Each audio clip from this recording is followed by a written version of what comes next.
আসসালামু আলাইকুম দর্শক। ভোটের রাত, আগামীকালকে ভোট, জাতীয় নির্বাচন। বলতে পারি ২৫ বছর পরে আমরা হয়তো একটা নিরপেক্ষ, স্বাধীন, অবাধ একটা সুষ্ঠু নির্বাচন দেখতে যাচ্ছি। একজন বাংলাদেশের নাগরিক হিসাবে, একজন স্বাধীনচেতা মানুষ হিসাবে, আধিপত্য বিরোধী একজন মানুষ হিসাবে ব্যক্তিগতভাবে আমি আশাবাদী। বাংলাদেশের জুলাইয়ের পরে যে আকাঙ্ক্ষা ছিল আমাদের, সেই আকাঙ্ক্ষার জায়গা থেকে জুলাই শহীদদেরকে রেসপেক্ট করে, জুলাইয়ে যারা রাস্তায় ছিল সেই জেনারেশনকে, জেনজিকে রেসপেক্ট করে আজকের প্রোগ্রামটা শুরু করছি। এবং শুরু করছি আশার গল্প নিয়ে।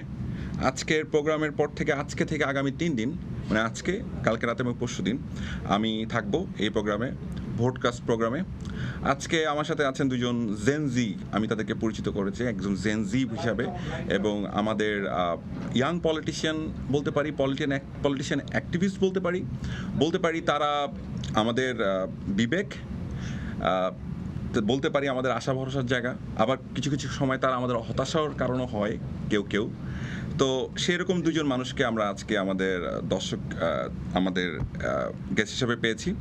পরিচয় করিয়ে দিচ্ছি, নাফসিন মেহনাজ আজরিন। উনি লিখেছেন ওনাকে বলতে স্টুডেন্ট অ্যাক্টিভিস্ট, কিন্তু আমি ওনাকে অফ এয়ারে বলছিলাম আপনি এনসিপি করেন। আপনাকে স্বাগতম। থ্যাংক ইউ, বাট আমি আসলে এনসিপির সাথে ওরকম করে অ্যালাইন না। আচ্ছা, ওকে, ফাইন। আমি আপনাকে স্টুডেন্ট অ্যাক্টিভিস্ট হিসেবেই দেখছি। ওকে, ঠিক আছে। তো নাফসিন মেহনাজ আজরিন আজকে হচ্ছে আমাদের গেস্ট, এবং আমাদের সেকেন্ড গেস্ট জুলাইয়ের ওয়ান অফ দ্য ফাইটার, একদম সেই ছেলে, চিরাঙের রাস্তায় পুলিশের সামনে একদম বুক চিতায় দিয়ে বলছে গুলি কর টাইপের, সেই হিরো খান তালাত মাহমুদ রাফি। স্বাগতম। থ্যাংক ইউ রাফি ভাই, আমার খুব ভালো লাগছে আপনার সাথে। আমার শোতে প্রথম দেখা হচ্ছে আপনার সাথে, আগে আমার দেখা হয়নি, আমাদের খুব একটা কথা হয় নাই, তাই না? আজিলের সাথে কথা হয়েছিল খুব একটা, মনে হতো না আমাদের ফেসবুকে খুব একটা কথাবার্তা হয়নি। আচ্ছা, নাফসিন যেভাবে হচ্ছে এনসিপির সাথে, মানে যেটা বললেন আপনি এলআই, তো সেইভাবে কিন্তু আমিও বলতে পারি যে আপনি বিএনপির সাথে এলআই। আপনি হচ্ছেন সিনিয়র সাধারণ সম্পাদক জাতীয় ছাত্র শক্তি। তো এখন তো আপনি তাহলে, আমি বলতে পারি হচ্ছে এনসিপির যে ছাত্র উইং, সেটার আপনি এনসিপির আদর্শিক সহযোগী সংগঠন। আচ্ছা, তো আপনাদের মাঝখানে একটা, মানে ধরেন একজন বিএনপির অ্যাক্টিভিস্ট থাকলে আমার মনে হয় সেটা ভালো হতো, ভালো হতো। বিএনপির অ্যাক্টিভিস্ট নাই, বাট আমাদের তো বিএনপি সাপোর্টার আছে। আপনি আমাকে বলতেছেন না, ধরেন হচ্ছে অ্যাক্টিভিস্ট, এটা আমরা ধরে নিতে পারি যে আছেন একজন। আমি যদিও এখানে হোস্ট, আমি ব্যক্তিগতভাবে চাবো এই শোটা, যেহেতু আমরা খুব ক্যাজুয়ালি স্টার্ট করছি, আমি এই ক্যাজুয়াল মোডেই আমরা কথাটা বলতে চাই, যাতে আমাদের কথাটা বিশ্বাসযোগ্য হয়ে ওঠে এবং আমরা সত্য জায়গা থেকে নিউট্রালি কথা বলতে চাই। আমি একটা লাইভ করছিলাম এখানে আসার আগে, শোটা শুরু করার আগে, আমার ফেসবুকে, যে honesty is the best policy. আমি মনে করি honesty is the only policy, অন্তত আগামীকালের জন্য, যেটা সারা বাংলাদেশের জন্য প্রযোজ্য, নাকি? সো আমি আজরিনকে দিয়ে শুরু করছি। হ্যাঁ আজরিন, আমরা কতটা আশাবাদী হতে পারি আগামীকালের ভোট নিয়ে? প্রথমে যদি আমি বলি যে অনেকটাই হচ্ছে কি ইসির আচার ব্যবহার আমাকে হতাশ করেছে। কারণ আপনি দেখেছেন যে যেভাবে ঋণ খেলাপি এবং দ্বৈত নাগরিকত্বের ওদেরকে মনোনয়ন দেয়া হয়েছে, মনোনয়ন বৈধ ঘোষণা করা হয়েছে, সেক্ষেত্রে আমি কিছুটা হতাশ ছিলাম। কিন্তু গত 2 দিনে যে পরিমাণে ভোটের আমেজ, এটা একটা উৎসবের মতো, ভোট উৎসবে পরিণত হয়েছে। যেমন এমন একটা সিচুয়েশন তৈরি হয়েছে যে মানুষজন একদম ঈদের মতো করে ট্রেনে যাচ্ছে, বাসে, লঞ্চে, যেভাবে পারছে রওনা দিচ্ছে, জাস্ট বিকজ ভোট দেওয়ার জন্য। মানে 17 বছর যে মানুষ ভোট দিতে পারে নাই, তার 17 বছর পরে যে তাদের একটা গণতান্ত্রিক যে অধিকারটা বা রাইটটা যে তারা ফিরে পাইছে, এইটার একটা খুশি, একটা অন্যরকম। ইভেন আমার কাছে মনে হচ্ছে যে আমি চাঁদের রাতে বসে হচ্ছে কি এখন প্রোগ্রাম অ্যাটেন্ড করতেছি, এরকম একটা অবস্থা। কিন্তু যদি আপনি আমাকে বলেন যে এখন সিচুয়েশন কি বা আশা ভরসা বা হতাশার জায়গা, সেক্ষেত্রে আমি কিছুটা তো ডেফিনেটলি ওই কারণে ইসির আচার, মানে নির্বাচন যে বিধি লঙ্ঘন করে যে করছে, এটার জন্য তো আমি ডেফিনেটলি হতাশ। কিন্তু আশার জায়গাটা হচ্ছে এই যে কোনো জায়গায় যে ভোট চুরি করবে, ভোট কেন্দ্র দখল করবে, এটা না আমার মনে হয় যে মানুষই, সাধারণ যে ছাত্র জনতা আছে, তারাই হচ্ছে কি এটা মেনে নিবে না। কেন মেনে নিবে না? মানুষ নিজের টাকা খরচ করে, নিজের ইচ্ছায়, স্বেচ্ছায় তারা হচ্ছে ভোট দিতে যাচ্ছে, তারা তাদের বাড়িতে যাচ্ছে। এখন তারা যখন গিয়ে দেখবে কোনো কেন্দ্রে গিয়ে, ধরেন তার ভোটটা অন্য কেউ দিয়ে দিচ্ছে বা ভোট কেন্দ্রে দখল করার চেষ্টা করছে, তখন কিন্তু মানুষ এটা মেনে নিবে না।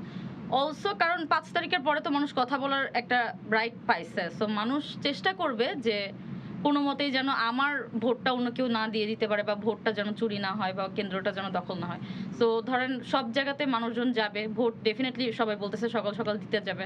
আবার অনেক একটা ভয় মানুষের মধ্যে কাজ করতেছে যে হ্যাঁ দুপুরের মধ্যে তো মনে হয় অনেক কাহিনী হতে পারে, but I don't think so ওরকম হবে। সেনাবাহিনী আছে, পুলিশ প্রশাসন আছে, সব জায়গাতে আছে, বাট ওরা থাকলেও ভোট তো ডেফিনেটলি চুরি হওয়ার ওরকম করে সম্ভাবনা আমি দেখছি না, বাট ছাত্র জনতাও এটাকে আটকাবে। মানে তো আমি আশার জায়গা আমি দেখতে- আশার গল্পটাই বেশি দেখলাম, হ্যাঁ, তাই তো? আশার গল্পটা ওকে, দেখতে পাচ্ছি। আলহামদুলিল্লাহ। তো জেনজি প্রতিনিধি হিসাবে আমি দেখতে পাচ্ছি ও খুব আশার কথা বলতেছে। তো রাফি, আশার কথাটা তো আসলে সত্যি কথা বলতে জুলাই থেকে শুরু হয়েছে। জুলাই না আসলে আমাদের লাইফে আসলে আজকের ভোট হইতো না। আচ্ছা, যে এত বড় বড় পলিটিশিয়ানরা অনেক বড় বড় কথা বলেন, অনেক উচ্চ বাক্য ব্যবহার করছেন, হ্যাঁ, ধমক দিচ্ছেন, আবার অনেক ইয়াংদেরকেও আমরা দেখতেছি সামনে চলে আসতে, পলিটিশিয়ানদেরকে, সিনিয়রদেরকে নিয়ে।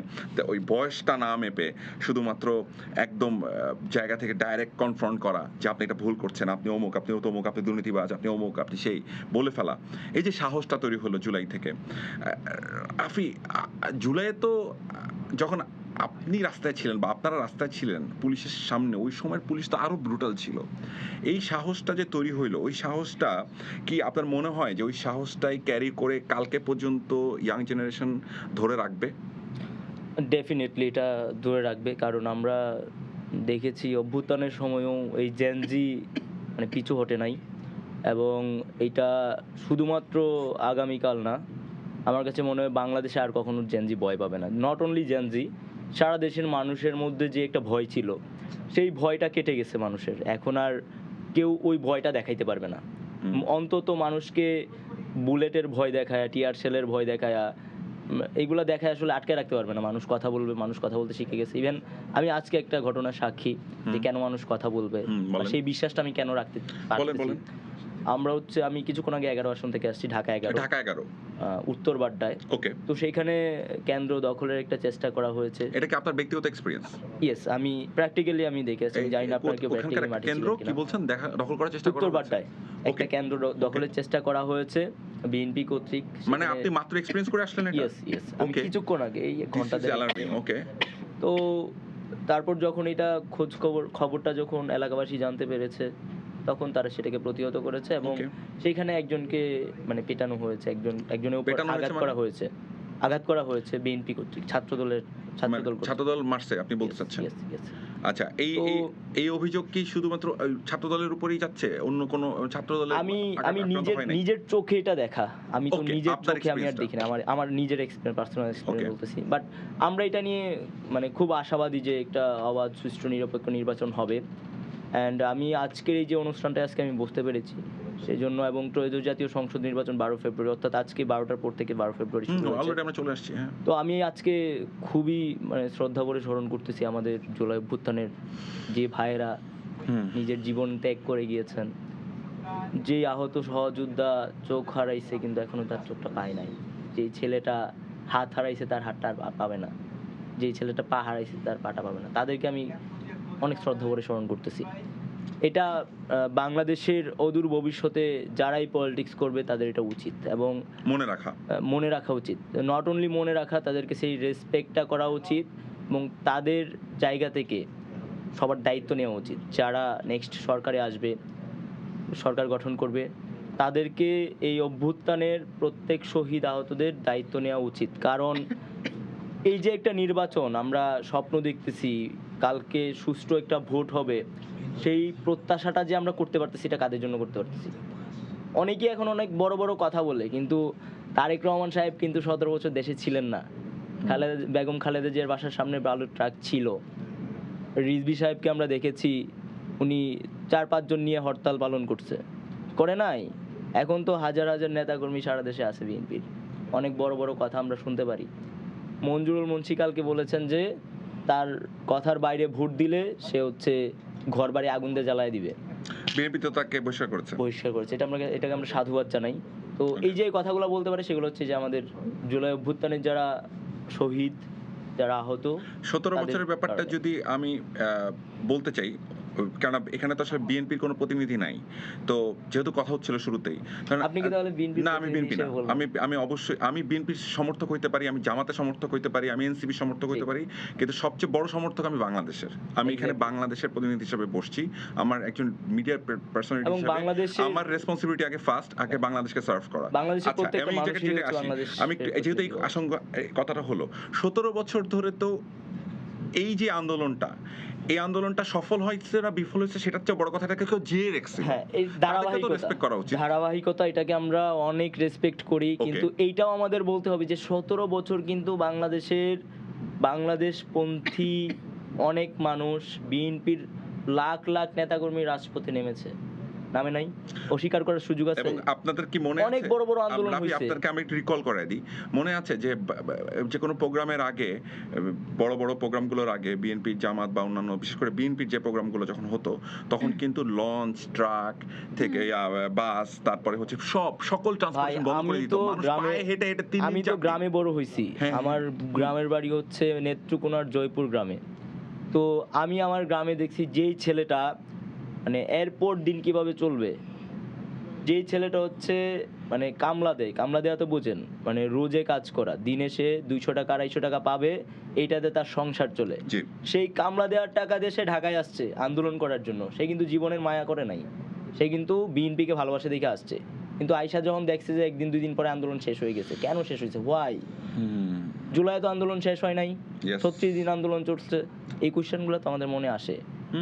এই যে মানুষগুলোর ত্যাগ, এবং ভ্যালিড কোশ্চেন, এই যে মানুষগুলোর ত্যাগ, সে 300 কিলোমিটার দূর থেকে আসছে ঢাকায়, কেন থেমে সে গেল দুদিন পর? ঢাকার অলিগলি কিচ্ছু চেনে না, তার কাছে 250 টাকা 250 টাকা 300 টাকা নিয়ে সে ঢাকায় চলে আসছে আন্দোলন করার জন্য। এরকম অসংখ্য হাজার হাজার কর্মী আছে বিএনপির, কিন্তু আন্দোলন তো সফল হয় নাই। কেন হয় নাই? 2 দিন 3 দিন পরে কেন আন্দোলন বন্ধ হয়ে গেছে, ওয়াই? তো এই কোশ্চেনগুলো আমাদের মনে আসে, তাদের জন্য আমাদের মানে এই কোশ্চেনের দুঃখ উত্তর হয়, তো কষ্ট এখন আমরা লাগে। পাই নাই, বাট আমরা অনেক জায়গায় শুনতে পারি যে আন্দোলন নাকি বিক্রি হয়েছে। ওকে, তো এটা আসলে এটা কি কোনো প্রমাণ আছে? নাই তো। না, আমরা শুনতে পারি, এটা আমি Okay. বললাম। তো এই জিনিসগুলো, কোশ্চেনগুলো আসে এবং এটা ক্লিয়ার করা উচিত আমার কাছে মনে হয় যারা দায়িত্বশীল ছিল তখন। বাট 36 জুলাই কিন্তু আন্দোলন সফল হয়েছে, 5 আগস্টে হাসিনা আপনার কাছে কি কোনো কারণে মনে হয়, আমি সরি একটু আসছি আজরিন, একটু সময় নিচ্ছি, সেটা হচ্ছে কোনো কারণে কি আপনার মনে হয় যে ইউথ কানেকশনটা ওইভাবে হয়ে ওঠে নাই, এটা কি একটা রিজন ছিল? দেখেন, যেমন ইউথ কানেকশনটা কিন্তু জুলাইতে হলো, যখন নিউ জেনারেশন এটার মধ্যে ইন করলো, মধ্যবিত্ত শ্রেণী তাদের সংগ্রাম মনে করলো, স্পেশালি আমি মনে করি এলিট ক্লাস সো কল্ড একটা গ্রুপ অফ পিপল, আমি বালদের কথা বলতেছি না, ঠিক আছে, ওদের বাদ দিয়ে যেসব এলিট ক্লাসের কথা, যারা আসলে যাদের বিবেক কিছুটা হলো খোলা, সেই মানুষগুলো যখন ইনভলভমেন্ট ফিল করলো, তখন এটা সফল হলো। তাহলে কি ওই কানেকশন আমরা তখন করতে পারি না? দেখেন, আমি যখন, আমার বয়স যখন 10 বছর বা 15 বছর, আমি যখন 8-9-এ পড়ি, তখন আমি যাকে আমার কলেজ পড়ো একটা বড় ভাইকে যখন দেখলাম সে ঢাকায় আসতেছে, তখন কিন্তু সে ইউথ, ওকে, সে কিন্তু ইউথ। এবং আমি দেখেছি যে গণতান্ত্রিক ছাত্র শক্তি যেটা ছিল আগে, এবং শিবিরের অনেক ভাই ব্রাদার যাদের সাথে আমার পরিচয় আছে, ছাত্রদলের অনেক ভাই ব্রাদার যাদের সাথে পরিচয় আছে, পলিটিক্যাল অনেক ছেলেদের সাথে আমার পরিচয় আছে যারা হচ্ছে তখন অ্যাক্টিভিজম করতো, তো তারা কিন্তু প্রত্যেকটা আন্দোলনে গিয়েছে। তো এইটা বলার সুযোগ নাই যে ইউথদের কানেকশন ছিল না, কানেকশন ছিল কিন্তু আস্থা ছিল না। আচ্ছা, আপনি বলতেছেন আস্থা সংকট ছিল। Yes. ওই জায়গাটা আসতেছি, আমাদের যেহেতু ভোট নিয়ে কথাবার্তা বলতে হবে একটু, আমরা তো একটু আমাদের ফিরবো, আশা আছে, শেষ করি। প্রত্যাশা আছে, আকাঙ্ক্ষা আছে, প্রত্যেকটা ওকে, মানুষের আছে। রাফি ভাই, আমরা আবার আসবো আপনার কাছে, একটু আজরিনের কাছে আসি। ভোট, যেহেতু ভোট নিয়ে আলোচনা, চল একটু ভোট নিয়েই কথা বলি। হ্যাঁ, সো আমরা একটু পূর্বাপর আলোচনা করে আসলাম যাতে একটু মানুষ কানেক্ট করতে পারে, রিকল করতে পারে, এটা দরকার আছে, হ্যাঁ। অবশ্যই দরকার আছে। ওই সংগ্রাম না হলে আজকের রাতটা তো আসতো না, Exactly. কালকের ভোটটা তো আসতো না, সবই একটা পার্ট হিস্ট্রি। তো আজরিন, আমি ওভারঅল যতগুলো দল আমরা নির্বাচন করছে এবার, সবগুলো দলের ইশতেহার হয়তো আমরা সব কম বেশি দেখেছি। হ্যাঁ, সো কি মনে হয়, মানে ইশতেহারগুলো দেখার পরে কি মনে হয় জনগণ আসলে কোন ইশতেহারের উপরে বেশি আস্থা রাখবে? মানে আপনি বায়াসলি বললেন না, চেষ্টা করেন যতটা আনবায়াসলি বলা যায়। আনবায়াসডই বলবো, বাট ঘটনা হচ্ছে গিয়ে কি যে দেখেন, গত 50 বছরে অনেক দল অনেকভাবে ইশতেহার দিচ্ছে। বিএনপি 34 দফা 36 দফা অনেকবার অনেক ইশতেহার দিচ্ছে, শুধু বিএনপি বলবো না, অনেক দলই দিচ্ছে, কিন্তু কোন দল ইশতেহার সঠিকভাবে বা বাস্তবায়ন করতে পারছে? আওয়ামী লীগ বলছিল 10 টাকার কেজি চাল খাওয়াবে, এখন একদল ফ্যামিলি কার্ড নিয়ে পড়ে আছে যে তারা ফ্যামিলি কার্ড দিবে, গ্রামের মানুষের সব মহিলা যাদের সবাইকে বলতেছে ফ্যামিলি কার্ড তারা দিবে। দেখেন ইশতেহারের কথা যদি আসে, আমি ইশতেহারগুলো ওরকম করে আপনি আমাকে অফ এয়ারে বলছেন ফ্যামিলি কার্ড নিয়ে আপনার কিছু বলার আছে? হ্যাঁ বলবো আমি, বাট আমি ইশতেহারটা নিয়ে বলি, ইশতেহারে আমি ওরকম গোত্র করে পড়ি নাই। কিন্তু কারণ কেন পড়ি নাই, কারণ হচ্ছে গিয়ে ইশতেহার দেখেই প্রার্থীকে ভোট দেওয়া উচিত, যেটা আসলে আমাদের আসলে উচিত। আমরা যেহেতু মানে, কিন্তু আমরা ইশতেহার দেখে এবার ভোট দিতে পারছি না বা বিশ্বাস করতে পারছি না, কারণ গত 50 বছরে কেউ ইশতেহারের উপর মানে যেই কথাগুলো দিয়েছিল বা প্রতিশ্রুতি দিয়েছিল তারা ভঙ্গ করছে এবং তারা সেগুলো ঠিকমতো বাস্তবায়ন করতে পারেনি, পালন করতে পারেনি। এখন আমি ইশতেহার নিয়ে একটু যদি বিশ্লেষণ করি ছোট করে, তারেক রহমান বলতেছেন যে উনি ফ্যামিলি কার্ড দিবেন গ্রামের। দেখেন ফ্যামিলি কার্ড আসলেই অনেক ভালো একটা উদ্যোগ, এটা একটা ভালো সে উদ্যোগ নিয়েছে, আমি এটা বলবো, আমি অ্যাপ্রিসিয়েট করব। কিন্তু এটার মধ্যে একটা ঝামেলা আছে। কি ঝামেলা? যে সে বলতেছে যে 4.5 কোটি ফ্যামিলিকে 2500 টাকা করে প্রত্যেক মাসে সে দিবে। এটা কি রাইট ইনফরমেশন? আমি তো এক এক জায়গায় এক ধরনের কথা আমি শুনি। জানি না আসলে ফ্যামিলি কার্ড ব্যাপারে, বাট আমি যেটা হ্যাঁ। জানি যে এটা হইতে পারে, ধরেন ফ্যামিলি কার্ডের প্রতি মাসে সে 2000 টাকা দিবে, কিন্তু সেই ফ্যামিলি কার্ডটা পাওয়ার জন্য হয়তো বা যে পাইতে চাইতেছে তার আরো 1500 টাকা 2000 টাকা খরচ করতে হইতে পারে। আচ্ছা, মানে কেন মনে হচ্ছে? মানে আমরা যেটা ছোটবেলা থেকে দেখে আসছি, আওয়ামী লীগ দেখছি আমরা, এবং সেই প্রবণতাটা বিএনপির মাঝেও কিছুটা আমরা দেখতে পাচ্ছি। মানে আপনার কাছে মনে হইতেছে যে তো ওই আমি ফ্যামিলি যেটা কার্ড পাইতে ছোটবেলা দেখছি, হ্যাঁ। তো আমাদের গ্রামে হচ্ছে বয়স্ক ভাতা কার্ড দিত। তো সেই বয়স্ক ভাতা কার্ডটা যে মহিলা পাবে, সেই মহিলাকে আরো যেই নেতার কাছ থেকে সেই কার্ডটা পাবে, সেই কার্ডটা পাওয়ার জন্য সেই নেতাকে আরো ঠিক আছে, মানে তার আমি থেকে একটু বেশি টাকা আজকে দিতে হতো আর কি। শেষ করে আসি। হ্যাঁ 2500 টাকা করে বা 2500 টাকা করে হ্যাঁ দিবে। ঠিক আছে, ঠিক আছে, মানে ওরকম। আপনাদের কাছে এখন এটা ক্লিয়ার না? দিবে, ঠিক আছে, আমি Okay. বললাম সে আর দিবে। টোটাল ফ্যামিলি কার্ডের ধারণা সে কিন্তু সরকারে আসার পরে সে এটা দিবে, সে কিন্তু এটা প্রতিশ্রুতি দিয়েছে। Okay. কিন্তু এখানে কোয়েশ্চেন হচ্ছে গিয়ে আপনার বছরের বাজেট, আচ্ছা আপনি হচ্ছে গিয়ে যদি 2500 টাকা বা 2000 টাকা করে দেন 4.5 কোটি মানুষকে, তাহলে এখানে 1,35,000 কোটি টাকা সামথিং এরকম আসবে, অ্যারাউন্ড মোস্টলি 1 লাখ বছরে বাজেট। এখন আপনার বছরে কি সেই পরিমাণে আপনি কি জানেন যে বছরে বাংলাদেশের রেভিনিউ জেনারেট কতটুকু হয় বা কত টাকা হয়? অ্যারাউন্ড ধরেন 5 লাখ থেকে 7,97 লাখ কোটি টাকা সামথিং এরকম হয়। ঠিক আছে, মানে আমার বছরের রেভিনিউ জেনারেট হয়। আমি আসলে আপনাকে আমার কাছে খুব ভালো হইতো যদি এখানে একজন থাকতো যিনি আসলে এটা নিয়ে খুব ভালোভাবে বলতে পারেন। মানে এটাই আমি মোস্টলি এরকম রেভিনিউ জেনারেট হয়। আমরা কিন্তু একটা ভাষা কথা বলতেছি না, আমি ভাষা না, আমার যদি 1,35,000 কোটি টাকা আমার হচ্ছে গিয়ে দিতে হয়, ওকে, মানে ফ্যামিলি কার্ড যেটা আমরা বলছি, সেখানে আমার রেভিনিউ জেনারেট হয় এত টাকা। ওকে, এখন আমার কোয়েশ্চেন হচ্ছে গিয়ে আপনি যখন ব্যয় করতে চাচ্ছেন, আপনার আয়টা কোথা থেকে আসতেছে? আপনি 1,35,000 কোটি টাকা আপনি সরকারে আসার পর থেকে আপনি হচ্ছে কি ফ্যামিলি কার্ড দিবেন, বাট আপনার আয়টা কোথা থেকে? আপনার তো রেভিনিউ থাকতে হবে সেই। আচ্ছা আমি ধরলাম যে 100%-এর মধ্যে 17% এক্সট্রা আমার বাড়তেছে। আমি আপনাকে একটা এক্সাম্পল দিই ভাইয়া, আমার ইনকাম 5 টাকা, অলরেডি আমি 4 টাকা হচ্ছে গিয়ে আমার ফ্যামিলির পিছনে খরচ করতেছি, কিন্তু এখন আমি আরো 6 টাকা মানে আরো 1 টাকা বাড়ায় আমি 6 টাকা খরচ করতে চাচ্ছি। আমার ইচ্ছা আছে আমি 6 টাকা খরচ করব, কিন্তু ওই 6 টাকা যে খরচ করব ওই 1 টাকা আমার কোথা থেকে আসবে? ওকে, সেটা আমি কোথা থেকে পাচ্ছি? আমি খরচ করব সেটা আমি প্রমোট করতেছি, কিন্তু এই খরচটা আমি কিভাবে করব সেটা আমি প্রমোট করতেছি না।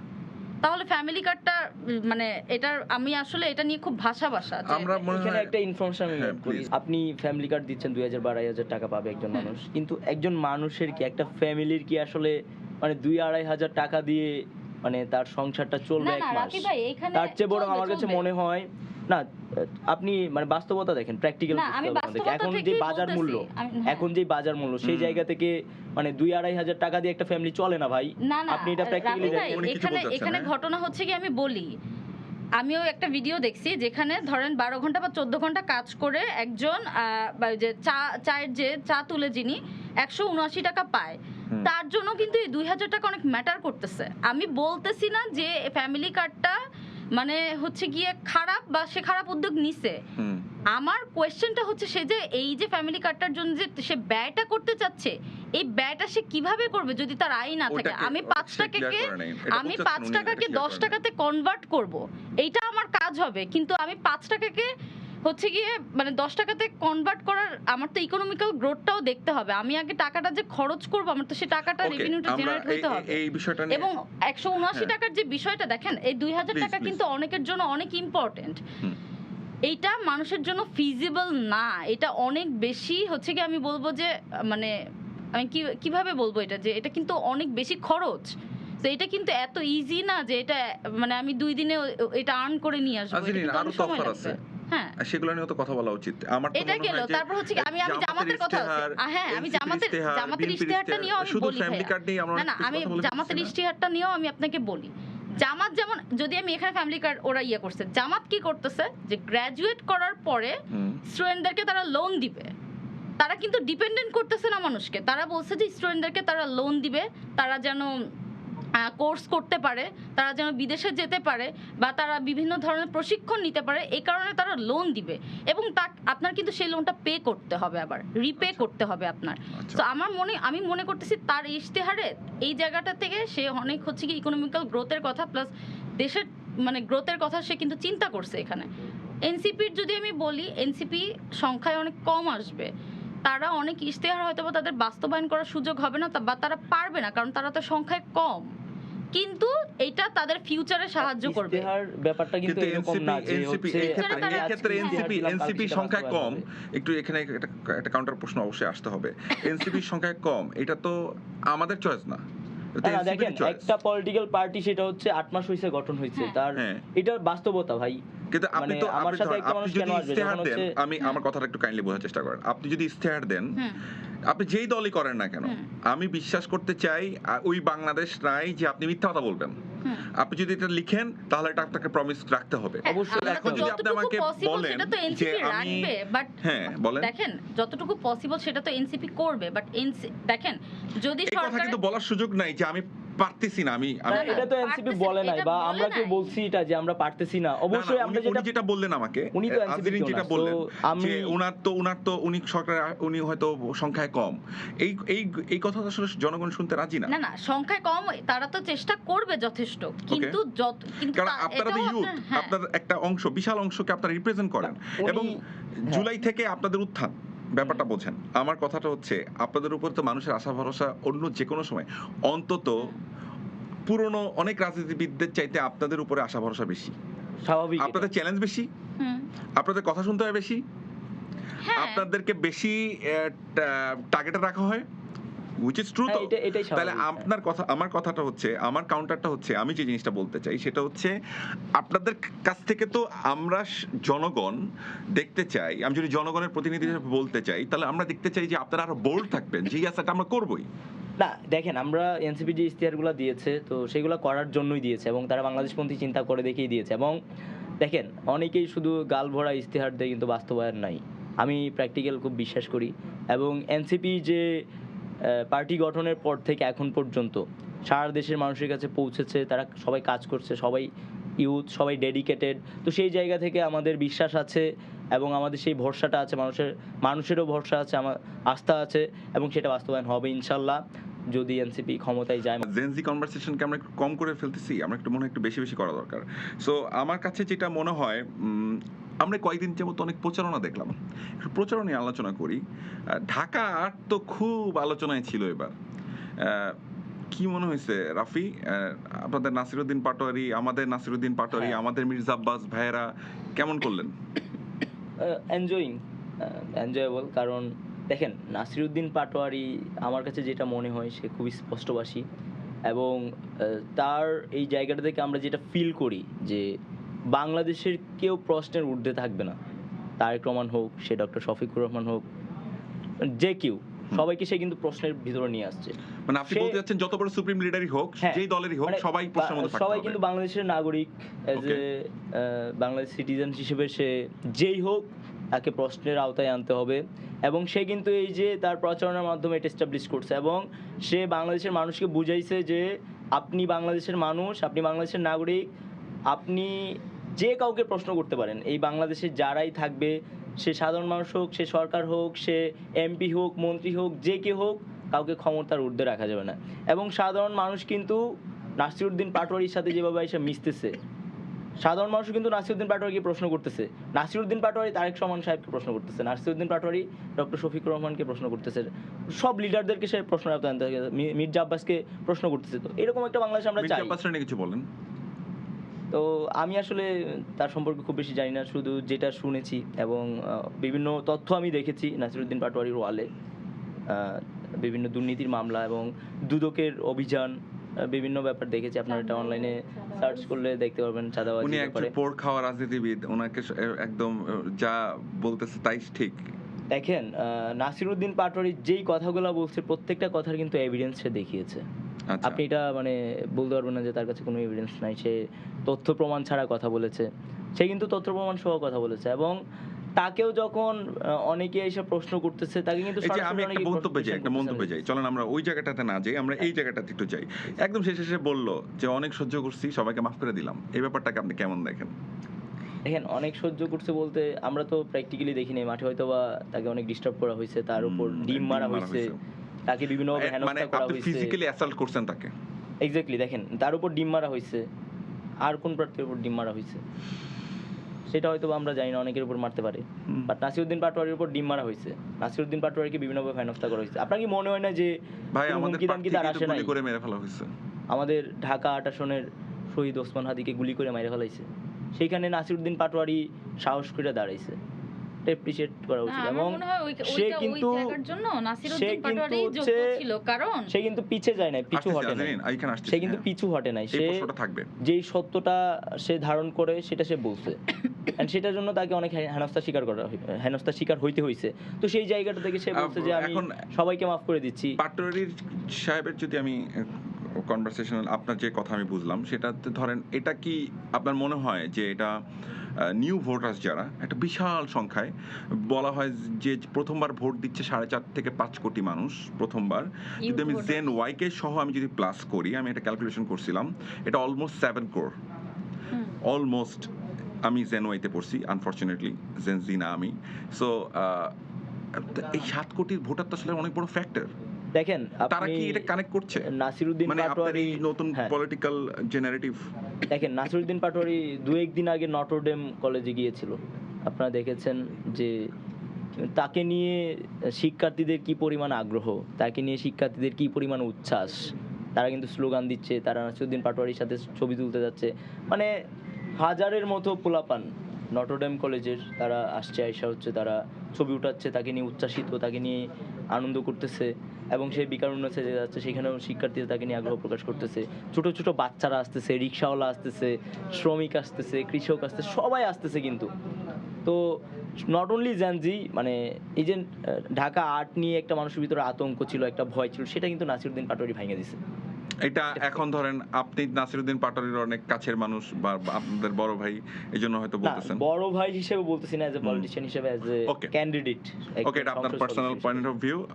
আমরা তো সোশ্যাল মিডিয়াতে দেখতেছি সেটা পজিটিভ না নেগেটিভ, কালকে সকালবেলায় প্রমাণ হয়ে যাবে, আর বেশ কিছু ঘন্টা পরে আমরা জেনে যাব এটা মানুষ কিভাবে নিয়েছে। এটা মানুষই ডিসাইড করবে যে তারা আজকে ভোট দিবে নাকি হচ্ছে অবশ্যই।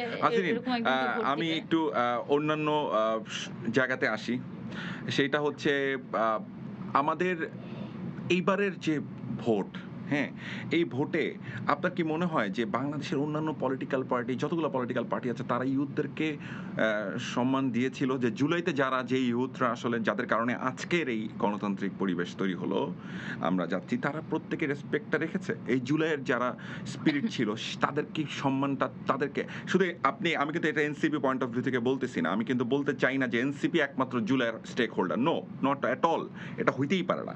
আমি বলতেছি পুরো জেনারেশনটাকে, এটাকে কানেক্ট করতে পারছে বলে মনে হয় প্রত্যেকটা পলিটিক্যাল পার্টি? দেখেন, বাংলাদেশের এই মুহূর্তে মানে 4.5 কোটি, প্রায় 4 কোটির কাছাকাছি হচ্ছে, 4.5 কোটি থেকে টোটাল আপনি জেন ওয়াই সহ 7 করোড় ধরতে পারেন, হ্যাঁ, ইউথ ভোটার আছে। তারেক রহমান অনেক ভুল করছে, তার মধ্যে একটা অন্যতম ভুল হচ্ছে কি সেই ইউথদেরকে কানেক্ট করে নাই, সেই ইউথদের পালসটা ধরতে পারেনি বা ওই বেলটা ধরতে পারেনি। এটা আপনার ব্যক্তিগত মতামত এটা অবশ্যই। আমার ব্যক্তিগত এটা কি মতামত। অ্যানালাইসিস, আপনি এটা কিসের ভিত্তিতে বলতেছেন?